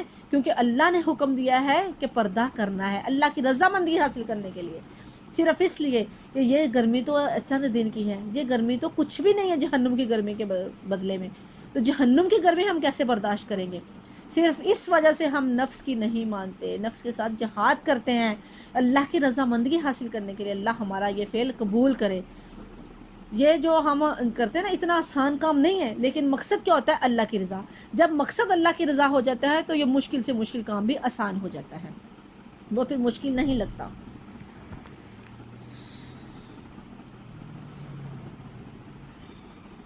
ولا تتبعوا خطوات الشیطان، نہ تم پیروی کرو شیطان کے قدموں کی، بے شک وہ تمہارا کھلا دشمن ہے۔ اب یہاں بتا دیا گیا نا کہ نفس کی خواہشیں جو ہیں یہ شیطان کی خواہشات پوری کرنے سے ہیں۔ نفس چلتا ہی شیطان جو ہے ادھر جدھر کو نفس کو چلا دیتا ہے ادھر کو چل جاتا ہے، تو کہا گیا ہے کہ یہ تو کھلا دشمن ہے تمہارا، یہ کبھی بھی تمہیں اچھا مشورہ نہیں دے گا۔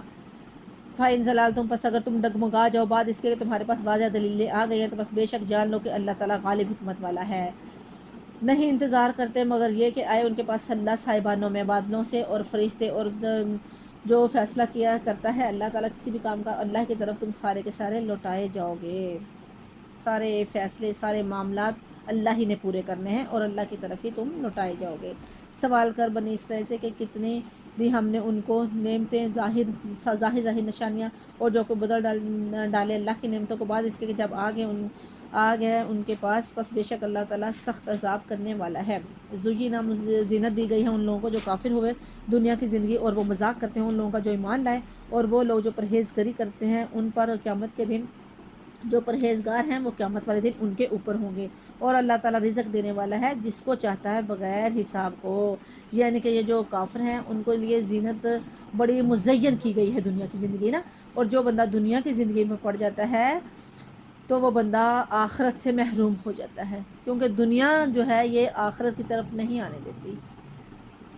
ٹھیک ہے، تب یہاں پہ کہا گیا کہ یہ جو لوگ ہیں نا دنیا دار، یہ مومنوں کا مذاق اڑاتے ہیں، مومنوں کو مذاق کرتے ہیں کہ تجھے کیا ہو گیا ہے۔ جب جو بندہ بدل جاتا ہے نا، جس کی دل کی کیفیت بدل جاتی ہے، لوگ اس سے خوش نہیں ہوتے، کیونکہ لوگ تو پریشان ہو جاتے اس کو دیکھے، تمہیں کیا ہو گیا ہے، تم اتنے اچھے تو تھے، تم اتنے خوبصورت تو تھے، یہ تمہیں کیا ہو گیا ہے۔ جب وہ بندہ کہتا ہے کہ اللہ مجھ سے راضی ہو جائے، صرف اللہ میرے اندر، میں نے اپنے دل کی کیفیت بدل دی ہے، اللہ تعالیٰ مجھے قبول کر لے، اللہ تعالیٰ اس بندے سے خوش ہو جاتے ہیں۔ وہ مذاق اڑاتے ہیں تو اڑاتے رہیں، لوگوں کا کیا ہے، لوگ تو مذاق اڑاتے ہیں۔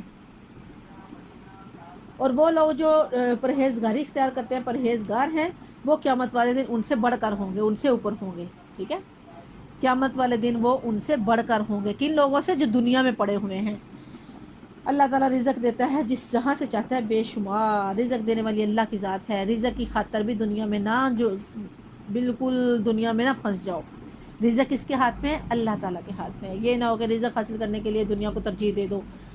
کان ناسو تھے لوگ کہ ایک امت، پس بھیجا اللہ تعالیٰ نے نبیوں کو خوشخبری دینے والا اور ڈرانے والا، اور اتاری ان کے ساتھ کتاب حق کے ساتھ، تاکہ وہ فیصلہ کریں لوگوں کے درمیان اس چیز میں جن میں وہ اختلاف کرتے تھے، اور نہیں اختلاف کیا انہوں نے اس میں مگر ان لوگوں نے جو دیے گئے تھے اس کے بعد، جب آ گئی ان کے پاس واضح دلیلیں سرکشی سے ان کے درمیان، پس ہدایت دی اللہ نے ان لوگوں کو جو ایمان لائے اس چیز میں کہ جس میں وہ اختلاف کرتے تھے، حق کے ساتھ، اپنے حکم کے ساتھ، اور اللہ ہدایت دیتا ہے جس کو چاہتا ہے سیدھے راستے کی طرف۔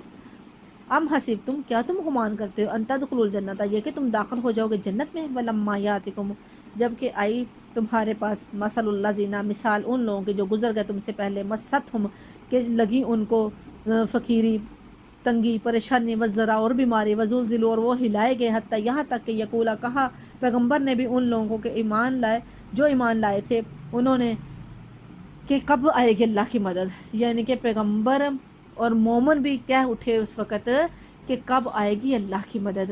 الا خبردار، ان نصر اللہ، بے شک اللہ کی مدد تو بہت ہی قریب ہے۔ یعنی کہ تم کیا سمجھتے ہو، تم کیا گمان کرتے ہو کہ جنت تمہیں بڑی آسانی سے مل جائے گی، آرام سے تم جنت میں چلے جاؤ گے، آرام سے تمہیں جنت مل جائے گی؟ یہ کیسا گمان ہے تمہارا؟ بڑی قربانیاں دینی پڑیں گی جنت حاصل کرنے کے لیے، اپنے آپ کو مارنا پڑے گا، اپنی یہ دنیا کو ناراض کرنا پڑے گا، یہ دنیا کی مخالفت مول لینی پڑے گی۔ جنت اتنی آسانی سے نہیں ملے گی۔ تم کیا سمجھ بیٹھے ہو کہ جنت بہت آسانی سے تمہیں مل جائے گی؟ یہ جو اللہ کی سزا میں سے ایک بڑی سزا یہ بھی ہے کہ دنیا میں کی خوبصورتی میں بندہ پڑ جائے، یہ بھی اللہ کی سزا ہے اگر بندہ تصور کرے تو، کیونکہ نبی صلی اللہ علیہ وسلم ایک دفعہ نا صحابہ کرام کے ساتھ جا رہے تھے کہیں، تو ایسے کوڑے کرکٹ والی جگہ پر نا مردہ گدھا پڑا تھا، گدھا وہ بھی مردہ. تو نبی صلی اللہ علیہ وسلم نے صحابہ کرام سے فرمایا کہ کیا تم اس کو لینا پسند کرو گے؟ تو صحابہ کرام مسکرا پڑے، کہہ رہے ہیں کہ اللہ کے نبی حضرت محمد صلی اللہ علیہ وسلم اس کو کون لے گا، کوڑے کرکٹ پہ پڑا ہے مردہ گدھا، اس کو کون لینا پسند کرے گا؟ تو آپ صلی اللہ علیہ وسلم نے فرمایا کہ یہی دنیا ہے جس کو بعد میں آنے والے لوگ بہت ترجیح دیں گے، بہت پسند کریں گے، اس کو فٹافٹ ہاتھوں ہاتھ لیں گے.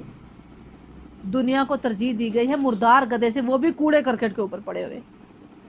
ہم کیسے دنیا میں بالکل جکڑے پڑے ہیں، دنیا کے اندر مگن ہوئے پڑے ہیں، ہمیں دنیا کے علاوہ تو کچھ بھی نہیں حاصل، ہمیں اس طرف آخرت کی طرف تو ہمارا دھیان ہی نہیں ہے، دنیا کو خوش کرنے میں لگے ہوئے ہیں کہ بس دنیا خوش ہو جائے، دنیا خوش ہو جائے، دنیا خوش ہو جائے. اور بہت سارے ایکسپیرینس بھی آپ کو ملے ہوں گے کہ کوئی خوش ہوتا ہے دنیا آگے آگے. یہ بھی اللہ کے نبی کی حدیث ہے کہ جو دنیا کو حاصل کرنے کے لیے دنیا کے پیچھے بھاگتا ہے، دنیا اس کے آگے آگے، دنیا وہ بندہ اس کے پیچھے پیچھے دنیا کو حاصل نہیں کر سکتا. اور جو بندہ اللہ والا ہے، ایک اللہ کو مان لیتا ہے، اللہ کا بن جاتا ہے، وہ بندہ آگے آگے اور دنیا اس کو پیچھے پیچھے، دنیا اس کو چپڑتی ہے کہ آ میری طرف لگ. دنیا اس کے پیچھے ہوتی ہے اور وہ بندہ اس سے آگے ہوتا ہے جو کہ دنیا سے الگ تھلگ ہو کے اللہ کی طرف بھاگتا ہے. ایک دفعہ نا حضرت خباب رضی اللہ تعالی عنہ جا رہے تھے، تو ایسے ہی ان کی کمر کے اوپر سے نا کپڑا اٹھ گیا، تو ان کی کمر پہ موٹے موٹے وائٹ کلر کے نشان بنے ہوئے تھے. تو حضرت عمر رضی اللہ تعالی عنہ نے دیکھا، انہوں نے کہا اے خباب یہ کیا ہے؟ حضرت خباب کہتے ہیں کہ یہ جب میں اسلام لایا تھا نا، اس وقت یہ میرے مالک مجھے تپتے ہوئے کوئلوں پہ ڈالتا تھا، جو دہکتے ہوئے جو کوئلے ہوتے تھے نا، دہکتے ہوئے دہکا کے کوئلے، ان کے اوپر مجھے لٹاتا تھا. تو پھر جو اندر کی میری چربی سکین جلنے کے بعد جو چربی تھی وہی ان کوئلوں کو بجھاتی تھی. یہ وہ نشان ہے، اتنی پختگی تھی ان کے ایمان میں. آج ہمارے ایمان کیسے ہیں؟ اسی طرح سے یہ ایک صحابیہ کے بارے میں آتا ہے کہ ان کو جو ہے وہ ان کا جو بھائی تھے، اور ان کے جو مجھے اب اس ٹائم نام یاد نہیں آ رہا واللہ عالم، لیکن یہ کہ انہوں نے ان کو کلمہ پڑھنے کے بعد نا ان کے بھائیوں نے اتنی سزا دی کہ ان کو مار مار کے تپتی دھوپ کے نیچے رسیوں کے ساتھ باندھ کے، اور ان کو کہا کہ تم اللہ کا انکار کر دو تو ہم تجھے معاف کر دیں گے. جب بالکل وہ مرنے والی ہو گئی نا، تو پھر یہ جو شہد جب اتنی زیادہ دھوپ کے اندر کھڑا کر کے اوپر مارنا، نیچے ریت گرم ریت کے اوپر کھڑا کر کے مار کے، اور اوپر سے پھر شہد اس کے جب وہ پانی مانگتی کہ پانی پانی کرتی تو شہد اس کے منہ کے اندر ٹپکاتا قطروں کی طرح، کہ یہ جو شہد اس وقت اس کا الٹا ہی اثر ہوتا ہے. تو وہ اور زیادہ بیچاری چیختی چلاتی، تو پھر کہتا کہ اب تو چھوڑ دے، جس کا کلمہ پڑھا ہے اس کو چھوڑ دے، اور ہماری بنجا بھی چھوڑ دیں گے. کہتی نہیں، اشارے کے ساتھ، زبان سے لفظ بھی نہیں نکل رہا تھا، اتنی تکلیف میں اتنی اذیت میں اشارے سے کہا کہ نہیں، وہ اللہ، کہ ایک اللہ. اتنی ان کے مان کی پختگی تھی، اتنی تکلیفیں برداشت کرنے کے باوجود بھی وہ اللہ کو نہیں چھوڑتے تھے. آج ہمارے کیا حالات ہیں؟ ہمارے اوپر تو ایسی کوئی مشکل بھی نہیں ہے میری بہنوں، ہمارے لیے تو دین بڑا ہی آسان ہے. یہ ساری مشکلات جو صحابہ کرام نے مشکلات برداشت کی ہیں، مشرکین مکہ میں کیا کیا ظلم نہیں کیے. حضرت محمد صلی اللہ علیہ وآلہ وسلم پر بھی کتنے ظلم کیے، صحابہ پر کتنے ظلم کیے، لیکن ان کے اندر اسلام کی پختگی اتنی تھی کہ انہوں نے نہیں چھوڑا. ہمارے ساتھ تو آج ایسا کچھ بھی نہیں ہے، ایسی کوئی بھی مشکل نہیں ہے، اور ہم پھر بھی دنیا میں مگن ہیں، دین کی طرف دھیان ہی نہیں ہے. اب تو بڑا ہی آسان ہے دین.